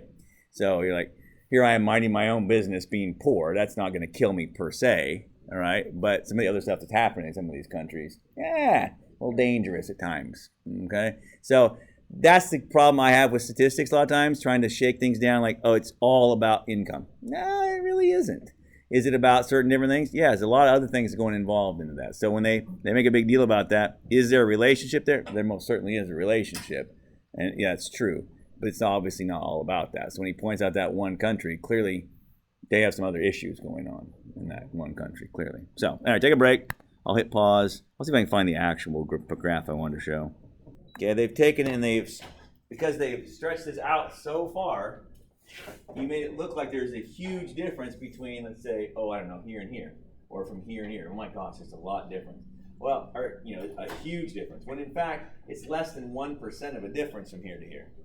Instead, that same percent from here to here distance-wise is about 15% distance-wise from here to here, okay? And you have to be careful doing that. So I'm guessing I'm not going to say that this is trying to lie to me or something, but I am going to say that they distorted the graph and they distorted their message a lot by doing this, okay? Mm-hmm. So one has to be very careful when this happens. But when I see this in the real world, being the cynic that I am, I usually just go, liar, what are you trying to do to me here, okay? Because there's nothing wrong with having a bunch of data squished down here on the bottom. What does that mean? Well, if nobody has HIV, it's not a bad thing, okay? And it's just a very small bunch of people down at the bottom, and that's fine, okay? One might argue that if they had done that, this red ball would be like hanging over the bottom side down here, and you could argue that, and that would be, well, you couldn't see it or whatever. Life goes on. But whenever I see that, my mind automatically just goes off, like bells and whistles start going off in my brain. Who's trying to screw with me and why? Okay? Because get a bigger chart. This is the 21st century. There's no reason why we can't shove this onto one chart where we can all see all the data. Okay. And if some of the data disappears because it's sitting on top of each other, so be it. So be it. They did the same thing on the bottom too. They did. Yep. And so that to me is just something to keep an eye on. This is why I really love this book. So if you would, real quick, How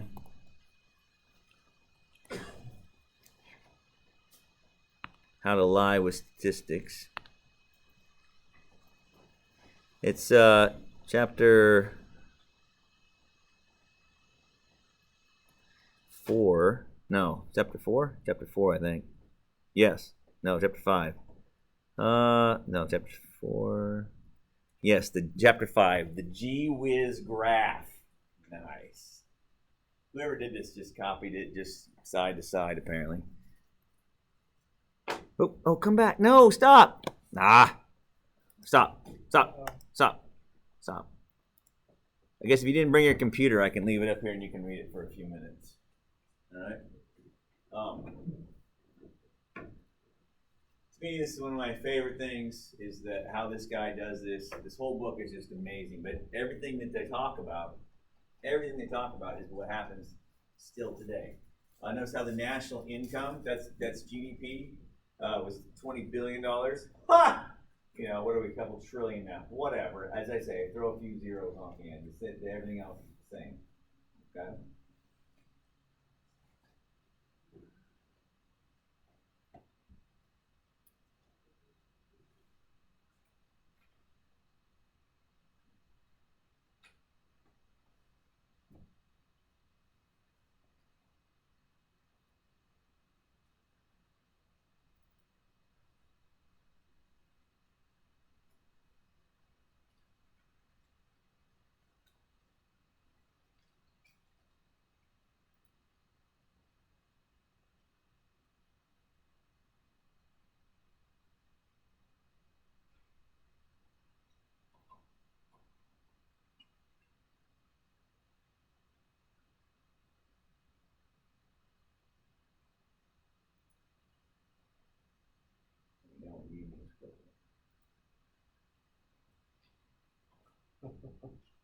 Actually, it won't load, so it's a PDF though. So shit. If you click on, There's a box that says open it in another tab, maybe. Yeah, I use that one. I just Google How to Lie with Statistics in a PDF, and it pops up. It's the first link that pops up. here, just type this in. It's horace.log/. Oh, Just Google How to Lie with Statistics PDF, and it comes right up. It's the same one. It's the first one. That's the one I use every time. Okay. All right. I'll scroll down a little bit more.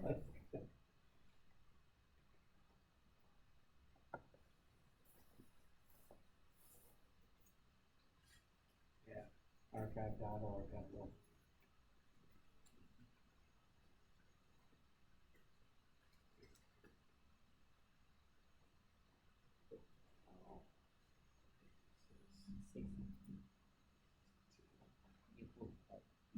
Yeah.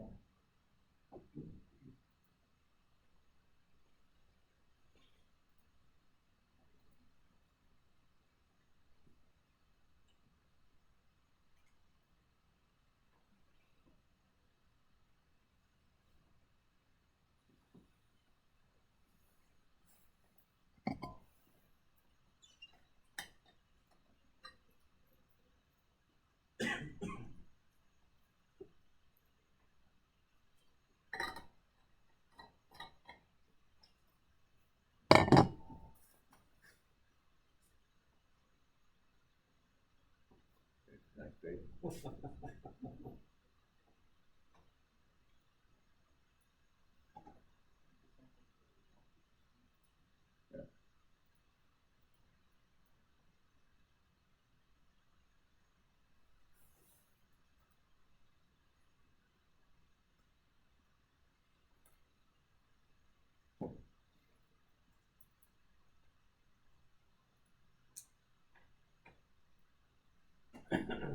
Here we go. Oh.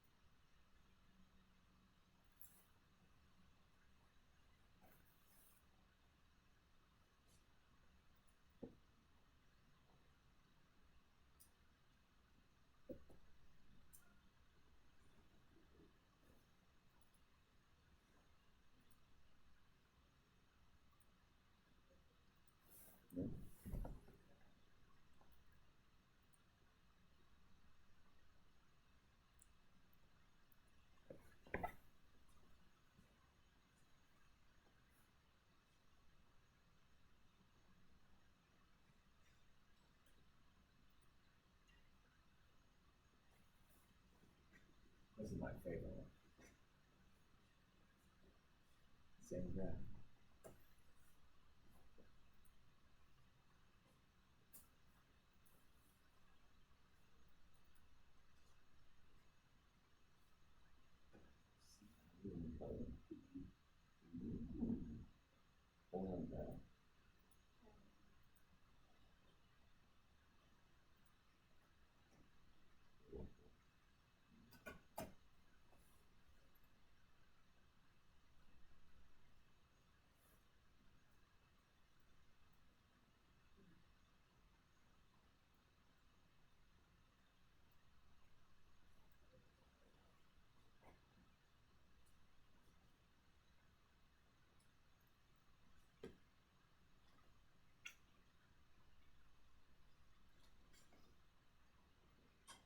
We have a lot of questions about analyzing how deep that trench was. Yep. Yep, I'll have those on the desk. See if I can try to fool you.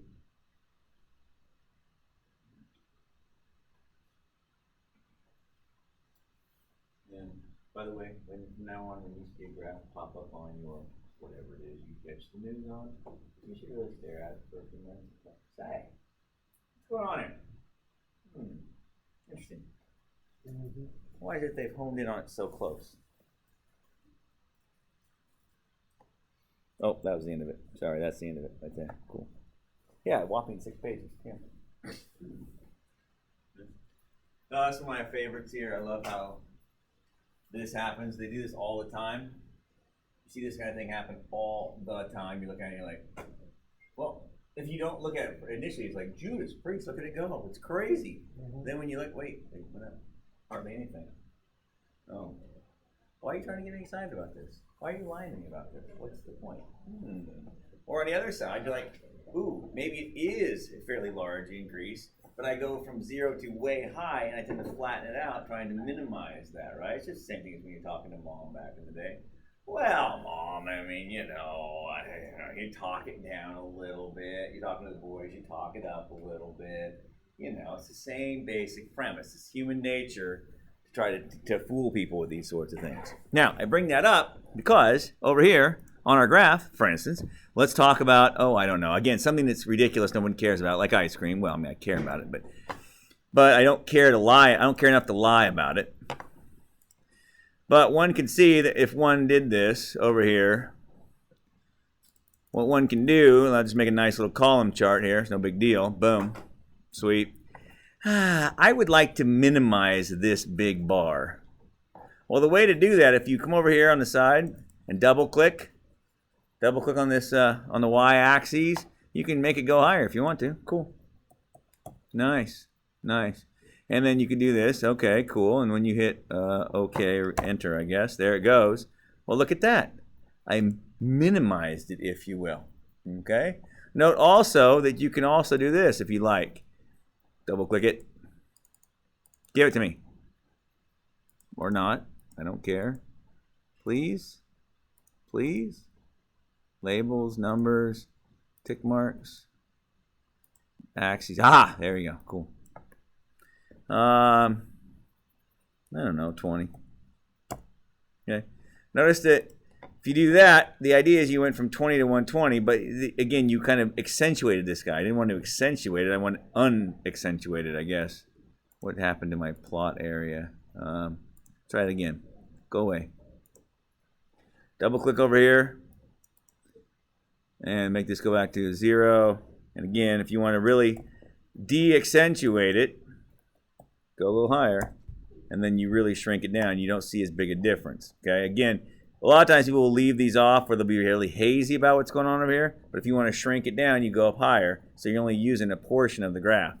If you want to really accentuate how big this sucker is, then you'd want to do this instead. Go down, only go up to like 80 or something. Okay? Whoa, that's a big difference. It is. It is. Oh my goodness, it's even bigger difference. Yes? And so you're like, look at this. It's an epidemic of strawberry. This is crazy. Okay? And all you've done is change the y-axis. That's all you've done. Okay? You can either accentuate it or de-accentuate. That's all they're doing on the other page, okay? We can do this with a variety of things. Something as mundane as this ice cream. We can do it with things like population and what have you.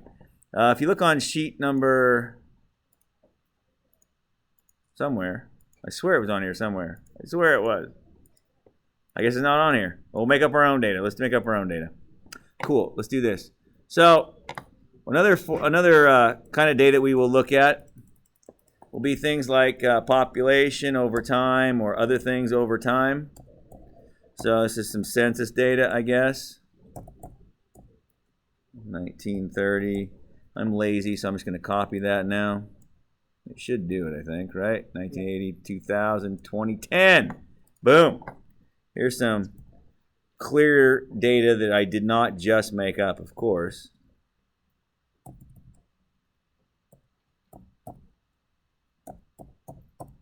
Sweet. Nice.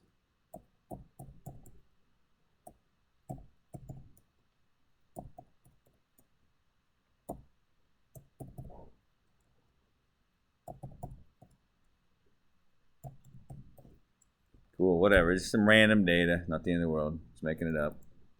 Okay. Now, what I'd like to track is I'd like to track this stuff, what's happening over time, right? We're looking for a trend. Okay. So, this is obviously very popular if you're work for the city or you're doing some kind of government thing. You're trying to track what's happening. If you work for OIT, what's happening with our student population over time, so on. Okay. What we're going to do is we're going to draw a time series graph. And a time series graph is very straightforward, very easy to do. If you follow my directions, you'll find it easier. There's two ways to do it. There's the easy way and the hard way. I find mine's the easier of the two. Okay. For years, I always did it the other way. And then one day I'm like, why am I doing that? Just do it this way, stupid. The idea here is looking for a trend. That's it. That's all you're doing. So we don't want to scatter plot. What we want to do instead, highlight them both. If you go to insert, here's scatter plot, but be careful. Under scatter plot, I want this guy here with the connected line, the straight lines. Okay? And what we're doing when we do that is we are assuming that between today, this year, and the next year, 10 years down the road, that everything changed at an average rate across that. That's what the straight line indicates. And then it indicates another straight line. That's what you have to assume if you don't know any better, right? You assume that it was an average between this year and 10 years later. Okay, hit enter there, whatever. There it is. And then you could talk about what's going on, what's the trend, what's happening in this town, over time. It's fairly linear almost the last 50 years, 60 years, it's been fairly-ish linear, maybe 70 years even, more or less linear. One could figure that out. There's a little dip here in the 50s. You could talk about why that was, the war, I don't know, people migrated away from it, whatever. Cool thing about these, this is exactly what happens when you look at stocks. Yes, the stock market is this every day, all day long. Back in 2008, Ford stock price history chart. Yes, here we go. 5 years back. Ooh, cool. But 5 years back isn't far enough back. How far back does it go, Max? Yes, yeah, look at that right there. Look at that right there. 2009, $1.90 something. I almost went out and bought a bunch of shares that day. But then I said, well, what if it goes bankrupt? Then I should buy it. What if it goes bankrupt? So I talked myself into not doing it. Oh, man. And it wasn't very long until $20 or almost $20 a share. Yes, $18 a share. 9 times increase in my money. That would have been nice. But talked myself out of it. That kind of sucks. All right. But what you have here, that is no more and no less than a time series chart. Yes. The difference being is, how far back do you want to go? Last 6 months. What's the trend? It's kind of been kind of petering off. You're like, oh my gosh, it's dipping ridiculous. Calm down, friend. This is $2 price change from top to bottom here. Okay, just calm down. Probably not the end of the world. Okay, this is what happens when you get really close. The closer you get, time-wise, there's less fluctuations you're going to see. But you notice that the gap stayed the same distance on the y-axis. Yes. So because it's the same distance on the y-axis and they want to use the whole thing, they're going to end up counting by smaller increments, meaning that this drop from here to here, which looks like, oh my gosh, it just fell off the planet, it corresponds to, 30 cents or something. Yeah, like 30 cents. So calm down. It's 30 cents. Don't get yourself in a wad about that, okay? If you go back a year, well then, okay, now we're talking about we go from a minimum of 7 something up to a maximum of, 10 something. That is quite a change. But it looks the same width-wise on the map, so pay attention to that. And this isn't trying to lie to you. Yahoo or whoever, this is, I think, Yahoo's outfit here that does this part of it. Their thing is set up to go this big, so they wouldn't just pack it into this tight little thing. They want you to be able to see what's going on, and they're not trying to lie to you. That's just for presentation purposes. But be aware that it can skew your looks based on that. Okay.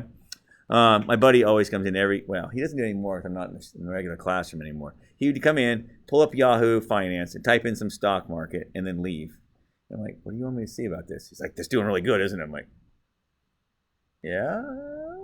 And so he's like one of these investor guys. Kind of does some of that on the side. I'm like, okay, cool. But me personally, no. I talked myself out of it. It's so sad. Like I could have been like a thousandaire now or something. But it was Ford. I know. You knew the company assets.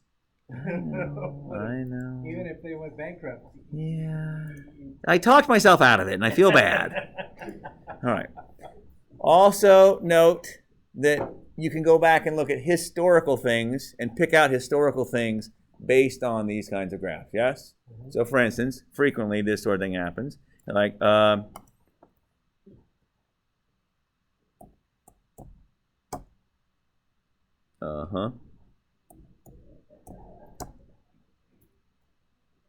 Mm-hmm. Mm-hmm. Whatever. You're like, oh, it's doing good. It's not doing good, but it's doing okay. Whatever. And then this happens. Crash. Cool. So what you might see sometimes is something a little more along the lines of this. Yeah. So what happened in here? The 30s. Yeah, the Great Depression. It happened. You see it happen a lot, right? Certain towns, they dry up and blow away. Literally dry up and blow away. All right. Things happened back then, whatever. And this, if this is population of a certain town. Hey, look. Oh, what happened in the 80s? Boy, things were going great guns. Yeah, they were. And then they stopped. Okay. When I grew up out in the sticks in Eastern Washington, small town I went to high school in. Well, I didn't even live in town. I lived out in the sticks. But when I was a kid, before my time, Dad went to high school there in the 60s, and there was, gosh, what do you have? 300 kids in high school. So it was ridiculously big for where we were. And that's because they were building dams on the river out there, the Snake River dams. They were building a bunch of other stuff. It was kind of, there's people that were just living there. As soon as that was done, everything went away. Everyone's gone. School goes back down to normal size. We were pretty good until like the late 80s, early 90s. They closed the cannery down. Then they closed a bunch of other little things we had going. And you could just watch things go away. And you could literally watch it based on population of the town and population of the school district. And you can see what's happening based on that. So these are really good for trends. You know, where should we plan?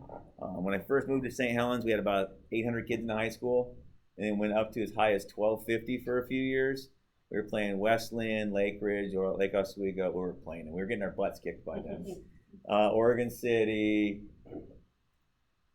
well, all those big schools. And we had no business playing them, but that's who we were playing because we were big enough population-wise.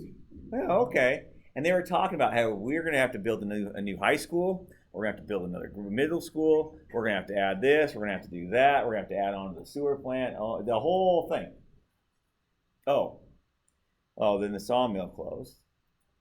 Oh, then one of the paper mills went out.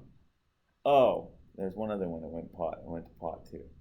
And now we're down to about 850 kids again. No, okay. So you could literally watch our population go up as things are going crazy. People started moving out to St. Helens for a bedroom community that really boosted our population up. And now we're back where we started from, but we've gotten rid of all those jobs that were in the community. People were just driving to Hillsboro, okay? And so it is what it is. We're back to where we started from. But you can see all these trends on here based on that kind of a deal, okay? These graphs are great, too, if you're like a doctor/medical thing. because you would watch a graph like this in the laboratory, you'd watch and see, and it would be more of a decay curve. You'd be watching to see when does the medicine get down to a certain level before you inject them again and then come down again. Same basic premise, except you're thinking, isn't that exponential decay? It is. So the difference is this is data that we're just collecting data. It's not inherently controlled by something behind the scenes versus that the drug is controlled by a nice behind the scenes deal. And yet that graph is also a time series graph, okay? And the difference is that it goes away based on your metabolism rate and everything else that happens behind the scenes. This is just that's what happened. The town driving blew away. I don't know, some buildings closed, some businesses closed, everyone left town, whatever. Last one out, closed the lights, okay? So time series graphs, probably the easiest graph on the planet to make. Again, do not be this person. Do not be this person who does this. I used to be this person. I'm going to click on this by God line chart. Whoops. What's going on when you do this? The red one I recognize. Yeah. The red one I recognize. The blue one, you're like, what? It's graphing year. What? No.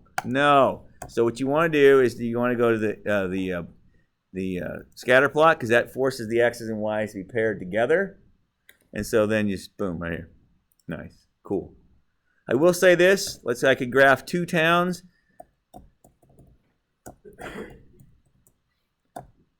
Oh, that's not big enough. Sorry. 14,000. There we go. Cool.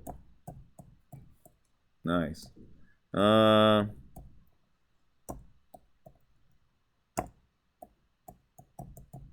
Nope, that's too much.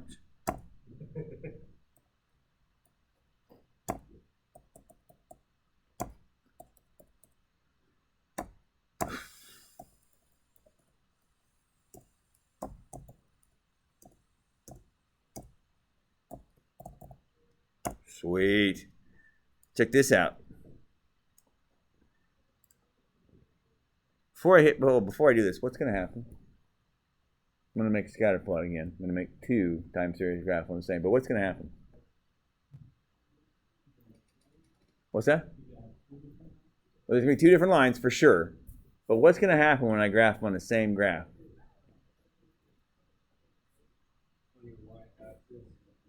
On the y-axis, it's going to be really spread out, yes? But where is the first town going to be? Basically like this down the bottom, yes? Okay, so let's do this. That's what's going to happen. Nice. Nice. But I feel like there was a big jump in 1980, yes? It doesn't look so big anymore, does it? So what's helpful oftentimes, if you right-click down here, you can go to Format Data Series, and you can graph it on a secondary axis. Nice. And so this happens frequently when you're talking about things like, like parts per billion of things, and it's these tiny little amounts, and you're comparing it to some other amounts, and you're like, gosh, I'd like them to be on the same page. I'd like to be able to see them. I'd like to be able to show that. So you show one graphed on one side and one graphed on the other side. On the other side. Be careful when you do this. If you do this, and you should, by the way, in a situation like this, make sure that you label your graphs appropriately. Yes, there you go. So this would be, I don't know, the blue town. Whatever, and this would be the red town. Okay? Again, don't really care. You can graph the red one on the other side just as easily as the blue one over there. But make sure it's clear who you're talking about. Okay? Also, and this is more important, these are actually people versus people. That's nice. But what if it was CO2 versus degrees Celsius or something? Well, it would be stupid to graph them on the same y-axis, yes? Because it would go from 0 to 100 or something. You're like, well, which is it? Is it degrees Celsius or is it parts per million? Oh, I don't know. Yeah, I don't know either. So specifically in that case, you'd want them on separate axes so that you can actually graph, actually something that makes sense, okay? So that's how you do it. Again, it's simple. All you do is right-click on one of the dots, format data series, add a secondary axis. That's all you got to do. Piece of cake. But I would highly recommend that. You look like a goof if you don't. And then I would say something like this, populations, red town, I don't know, versus blue town, 1900 to present, or something of this nature. Okay, I mean, whatever, as long as it's a fairly descriptive title of what's happening. Okay, don't really care that much as long as I can tell what you're talking about. Okay, nice, cool. All right, so excellent. Yes, indeed. Now the same data, I'm gonna grab this same data just for fun. No, I'm not. Yeah, I am. I'm gonna grab this same data, and we're gonna talk about something that is very current in today's society. Ooh, Jay's gonna get tricky now. All right, check it out. Wait for it. Insert. Nice. Here. Women, men, college degrees. Wait for it. Wait for it. Again, I'm making this data up. The generic gist of it is right. Don't quote me on the numbers, okay? Don't freak out on me on the numbers. The generic gist of this is correct. Oops, that's ridiculous. Sometimes you get a few too many zeros, and then everyone gets all weirded out, okay? I don't know. I'm just making up data at this point. I'm telling you what the general gist of what's happening has happened. Now, obviously, the numbers aren't quite right, but the generic gist of this is. Okay? Okay? And men aren't that high, so let's back it off a little bit. That's ludicrous, for God's sakes.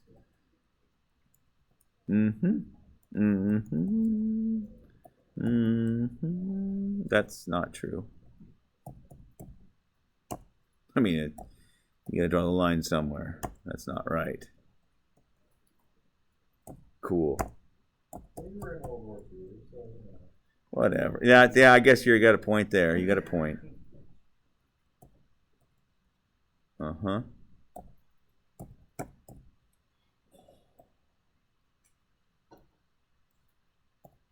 And I started a little soon, but what's happened over time is that women have overtaken the men in getting college degrees. Okay? And I mention that because this is something that's talked about for, oops, that's a little ridiculous. And men have declined. And men have declined over time. Okay? And the idea being is that why has that happened? You can talk about a whole bunch of why that happened. Yes, you can talk about, one person can talk about this, somebody else talk about this. But the gist of it is exactly the same. You do this is exactly what this kind of graph is for, so that you can look at it quickly and go, oh, look at it, women shooting up. Right? And then you can talk about why, you can get off the topic, and you can go all kinds of different reasons why this is. Suffice it to say, this is what the picture kind of looks like. Where men went up and then they kind of peaked and coming back down. Women have overtaken the men in the college degree department. Now you can talk about good, bad, ugly, why, all that stuff. That the statistics is simply let's look at the graph and see what's what. Okay? And then that's exactly what's happened there. Okay? This is a perfect candidate. Because these data points are very similar, I wouldn't maybe necessarily break them into two, but if I wanted to, I could put the men on this other secondary axis over here. And so then you're like, oh, look what the men were doing. They were up here, now they dropped back over, and the women came up and surpassed them. Okay. Doesn't really do anything for me in this case, necessarily, but if you wanted to, you certainly could do it that way. Once again, turn your axes titles on. Turn on. Oh, they're over here. Give it to me. Well, just give them both. How about that? There you go. Good. Women.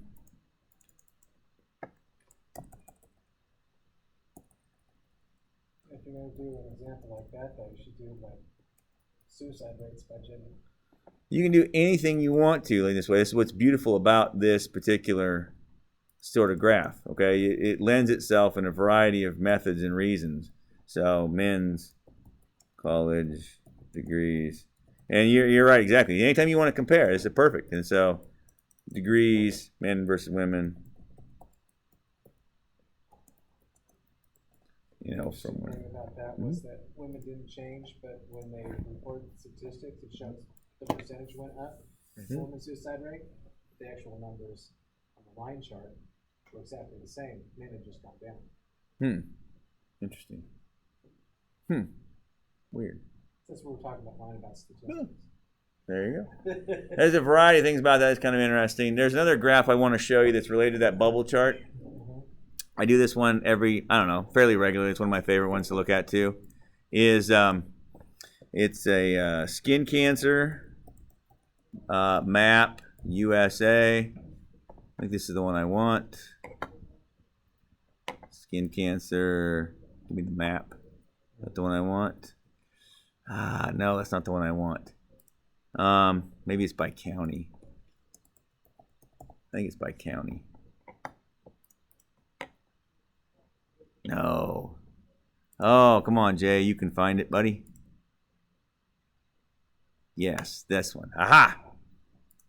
Hotspots. Good call.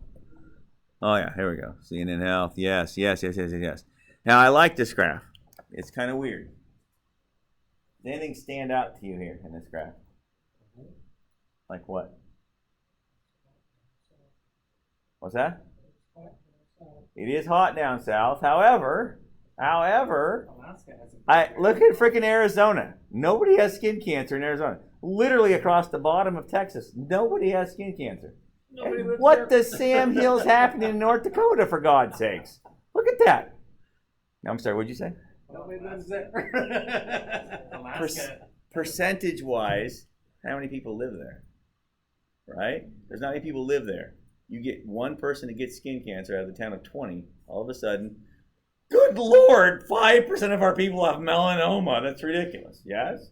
And it doesn't take much to make a big difference, yes? So clearly the top of North Dakota, that red spot in the top of North Dakota, that's clearly what's happening there. Same thing out in Barrow, Alaska, or not Barrow, that's like Nome. Like there's like 5 people live out there. So, you know, you got a little skin cancer burn off of the glacier, all right? But it didn't take very many people to have it to have a melanoma issue. Also down south, down along the Arizona border and Texas border down there, right? There's not very much of it. How come? I feel like there are people who live down there. Because they know. So some of them, I will give you this. They said, I was born in Arizona. I didn't live there for any length of time. I went and visited once, and the people that my mom and dad went and visited, they knew very well back in the day. They ran a dairy, and they were outside at like, I don't know, like go away, Anderson. They were outside like at 2 a.m. Got all their stuff done by about 9:30, 10 o'clock in the morning. And they were inside all day. Oh, so okay, so they stay out of the blame sun, and you know better, and then they go back out at night. So that's one thing. There's also, obviously certain nationalities live down there a little bit more, and maybe they're a little less susceptible to it as well, right? So different people don't burn as well. People like me, who was pasty white as a child, I used to burn, peel, burn, peel, burn, peel, turn white again, red, white, all summer long. And then at the end of one of these years, I'm going to get skin cancer. I just know that as a fact, all right? Because like, oh, suntan, this is great. I don't care if my skin's peeling off. This is no big deal. If I had been a little bit more color in my skin, maybe it wouldn't have burned as bad. Probably not going to get melanoma as clearly. All right, so there's some of that too. Whatever. I like these charts, but I like to point this one out specifically because of what you'd think. Like that makes no sense. Why is there any skin cancer at all in Alaska? Okay, and clearly you're going to get burned on your face, I suppose, when you're out in the glaciers and so forth.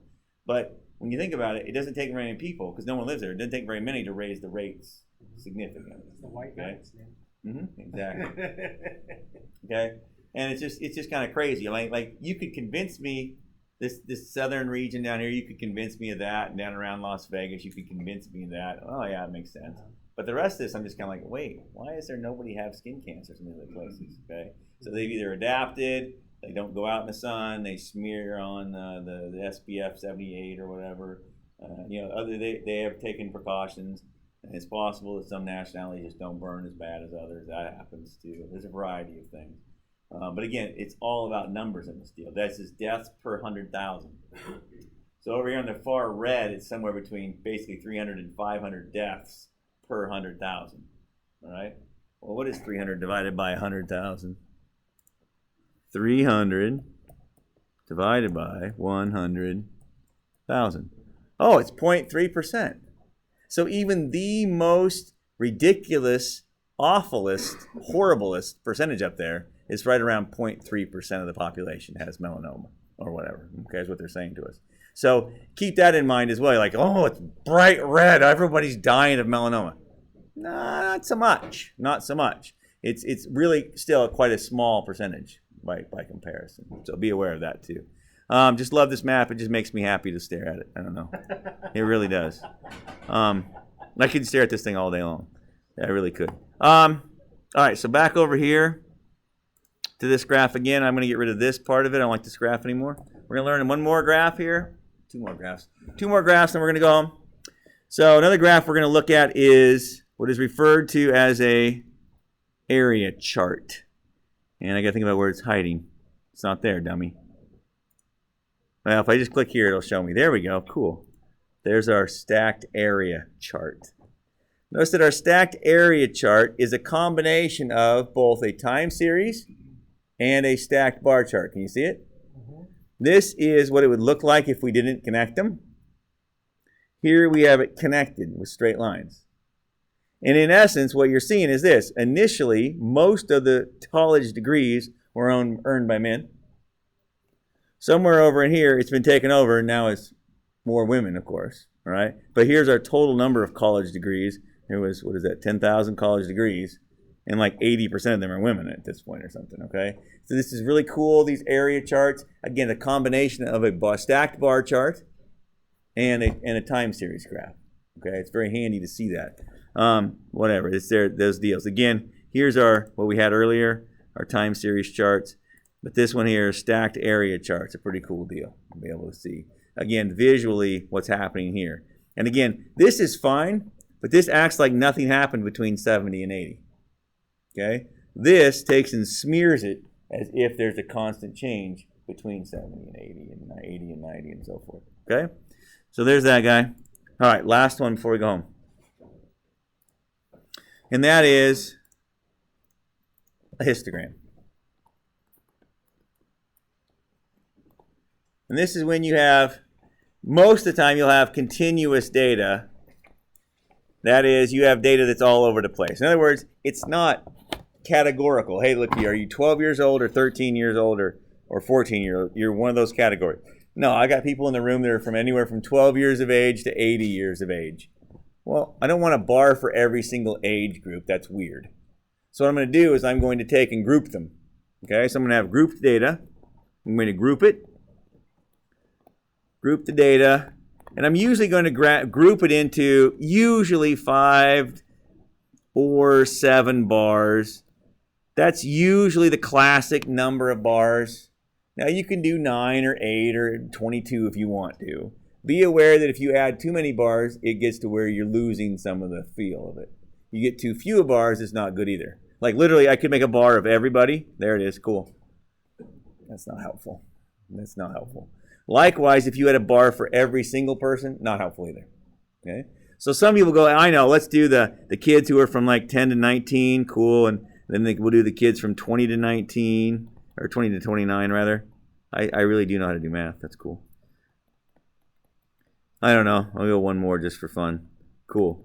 And there they are. And so in this case, I'd have 1, 2, 3, 4, 5 groups of people. And I would just go through and I go, well, how many of these people do I have? Now, at some point, someone's going to say to me, yeah, but what if a guy is 19 and a half? Where does he fall? And see, back in the day, we'd spend hours talking about this. Now that we use Excel for this all the time, I don't really worry about it too much. I let Excel figure it out for me.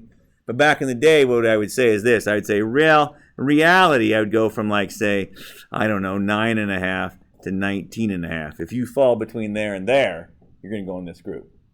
Okay? If you're from 9.5 to 10.5, I'm going to put you in this group. Okay? And if you're from 19.5 to 29.5, you're going in the next group. But we're not going to worry too much about that anymore. Back in the day, when we had to sort that out for ourselves, we really worried about that. The idea is once you get past, about 7, you don't really worry about halves anymore, yes? So there is no half years anymore. Well, are you 49 or are you 50, weirdo? Pick a side, okay? And ditto if it was like small parts. If you had like, if your data was like 1.9, 2.1, then you would go down to the next decimal place, okay? There wouldn't be another half of a tenth. You would just be you're here or you're over there, okay? And so that was back in the day. We'd spend a lot of time talking about that. Now that I use Excel for this, I don't really talk about that much, other than saying I would like to have 5 or 7 bars when it's done, typically. The reason for that is when I get done, I would like to have a middle bar. And I'm not going to have a middle bar if I don't have an odd number of bars. Okay? So typically it's an odd number of bars, typically 5 or 7. This is it's whatever you feel like, man, sort of thing. Okay? It might be a time when there's a zillion data points and they're kind of spread out, and I might want to go with I want to go with 11 bars that time just for a good time. I don't know. It's totally up to you. And by the way, every time I say this, it seems like there's some book, it's a new book every year. I think this book's pretty good about it. There's a book I used to teach out of it. It would say that, and it would always say, use 5 or 7 bars on the homework. They'd use 6 bars, 8 bars, and 10 bars. Then one time did they use an odd one, even though they told the kids you should always use an odd number of bars. But whatever. Okay? It just kind of annoyed me.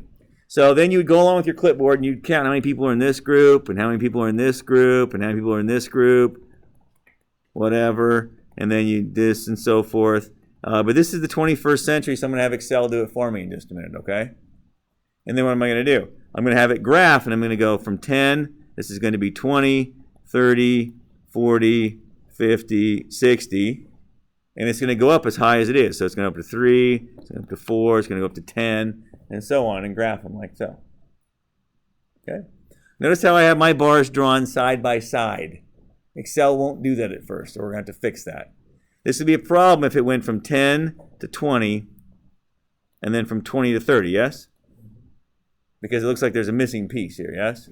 So we're going to have to shove these babies together later on when I do this in a minute. But it's very straightforward. So, play with me for a minute. Let's go into our data sheet. Sheet 4. Nice. Let's do a boring one. Let's do pulse and pulse. Do you have a pulse? Sounds like you're looking for someone on Match.com. Must have pulse. All right, cool. Nice. That's a requirement right there. That's all I want. Must have a pulse. Notice this is weird. What's going on here? What's this? What is this 102 crap? What is this? This is weird. Wait, before you answer, let me do something. Before you answer, let me do this. Let me put, I don't know, here, hair color, and hair color. What's the difference between this and what you have? This is count. You have what? Sum. So, let me go back to this. The default for numerical data in Excel is always sum. I don't want sum. So right here, click on this little drop-down arrow. And then where it says value field settings, put on count instead. Okay. And what you'll see is, oh, the reason they added up to 102 because there's 251 pulses. Okay? These people are just about dead. I mean, I have a low pulse, 56 or something most of the time, but this is ridiculous. And then all the way up to 102. So notice we go from 42 to 102. How far is that? What would we call that distance between those two, by the way? Equals, what's that? Well, they call it the range, right? The range. Remember that back in the day? The range. So it's about 60 from start to finish there, yes? So if I counted by tens, that would give me 6 bars, yes? If I counted by, let's say, 12s, that would give me 5 bars right on the nose. All right, so check this out. So equals 60 divided by 12. Oh, I'm sorry. I lied to you. I did that in my head. I meant it the other way. Equals 60 divided by 5 bars. Then I'd want to count by 12s. Yes? Okay. All right. Now, you're like, what if it came out to be not exact? So what if this was, like, for instance, I wanted to do 60 divided by, I want 7 bars. Cool. It says 8.57. I am not going to count by 8.57. That's ludicrous. I could round up and count by 9s. Sure. I could also round up and count by 10s if that made me happy. Are you with me? Now, this is it's not completely subjective. It's very subjective in how you do this, okay? So take your mouse, right-click over here anywhere in this first column, and go to Group. And now this is the exciting part. We're going to start at, you could start at 40. You could start at 42. That's great. I don't know. If it's me and I'm doing this, I might start at 40, but I don't care. I'm going to click off the ending, and I'm going to go counting by tens right there. So if I count by tens, boom. 1, 2, 3, 4, 5, 6 bars. Jay, I thought you wanted 7 bars. Well, I did. But remember, when 7 bars was supposed to count by 8.57, yes? So if I counted by 9, Now I got my 7 bars. You with me? So sometimes you have to fiddle fart with it to get it to be the exact number of bars you want. You're like, 9 seems weird. I'm going to count by 10s. Well, if you count by 10s, you're going to end up with 6 bars. Okay? Unless, watch this. This is exciting. You could also do this. You could start at 40 instead and count by 10s. If I start at 40 and count by 10s, I still end up with 7 bars. You see that? So instead of starting at 42, I started at 40. You're still on 9. Oh, am I still on 9? You're still on 9. Oops, sorry. Let's go back to that. Where did I group? Sorry. Group. Oh, sorry. Thank you. 10. Ta-da! There they are. Okay, that's what I was trying to get at. Okay? So again, it's somewhat subjective where you start. If it feels weird to start at 40, don't start at 40. Or 42, I mean. Start at 40 instead if you like. Okay? Doesn't really matter. So once you're here, then it's simply a matter of grabbing the data, like we did before. And let's blow it up a little bit. And then insert, just a regular old column chart. And as promised, this looks stupid, because it is stupid, because it looks like we're missing a bunch of bars here, yes? So if you right-click on one of them, and go to Format Data Series, and then just get rid of the old thigh gap there. Bye-bye. There you go. Nice. Perfect. Voila. Voila. Now, if I were to look at this thing here, is it fairly symmetric? Fairly symmetric-ish. Ish. So does it look more or less like a bell curve? Ish. It's a little bit skewed out this direction because there's fewer of them out here, but whatever. I'm not going to argue too much. It's symmetric-ish. Okay. It should be, because I'm pretty sure I generated this data from normal distribution data, so it should be fairly normal. That's kind of the point. Watch me. Well, I can't do it here now. I can go back to this other page, and again, I could change this up. And so I'm just going to do it this way, just for fun. I'm going to count by 5s instead. Oh my gosh, that's a lot. It is. Make a new table for that one, I guess. Insert, bar chart, boom, right click. And notice what happened to my resolution. Just like always, when you increase the resolution, it looks a lot more symmetric, yes? So just like back in the day when you had everything all pixelated. Well, us old people remember the old pixelated stuff. You young people, what are you talking about? Okay, it was like everything was like that stupid Lego game you young people play. What's that thing called? It was like you were watching a Minecraft all the time, okay? But whatever. But as the resolution increased, like in this case here, it looks a lot more symmetric, okay? So just be aware of that. Again, I'm going to grab one more just for fun. I'm going to grab the number of licks to the center of the Tootsie Pop. Nice. Once again, it automatically defaults to sum. So click on count instead. But one more. I'm going to mention this right now. I'm going to mention it. Somebody is going to go, Jay, did you know it has a histogram chart over in here somewhere? I did know that. Did you know it doesn't work worth a darn? Yeah. Yep. Don't use it. Okay? So do it my way. It just makes your life a million times easier. So I'll go from 83 to 222. Good grief. Equals 222 minus 83. That's a difference of 139. How many bars would you like, sir? 45. How many bars do you want? I mean, do you want 3 bars, 2 bars, 45? I don't want 45 bars. 5, 7, 5. 9, 5. Okay, cool. So equals 139 divided by 5. So 27.8. I'm not counting by 27.8. Probably going to count by... I'm probably going to count by 30. Okay, that's just who I am. But you can do 28. You can even do 27.8 if you like. I don't care. But if it's me, I'm going to come up here somewhere, hit group, and I'm going to count by 30s, I guess. And I'm going to start at 80 because you look like an idiot counting at 83, in my opinion. Boom. Gosh. 1, 2, 3, 4, 5. That's what you wanted, right? 5 bars? Yeah. Nice. Whee! Control C. Control V. Insert. Bar chart. Right click. Format data series. Lose the gap width. Nice. Again, doesn't look very symmetric here. If you increase the resolution, it will. So if I were to do this instead, let's count by 15. That should double our bars roughly.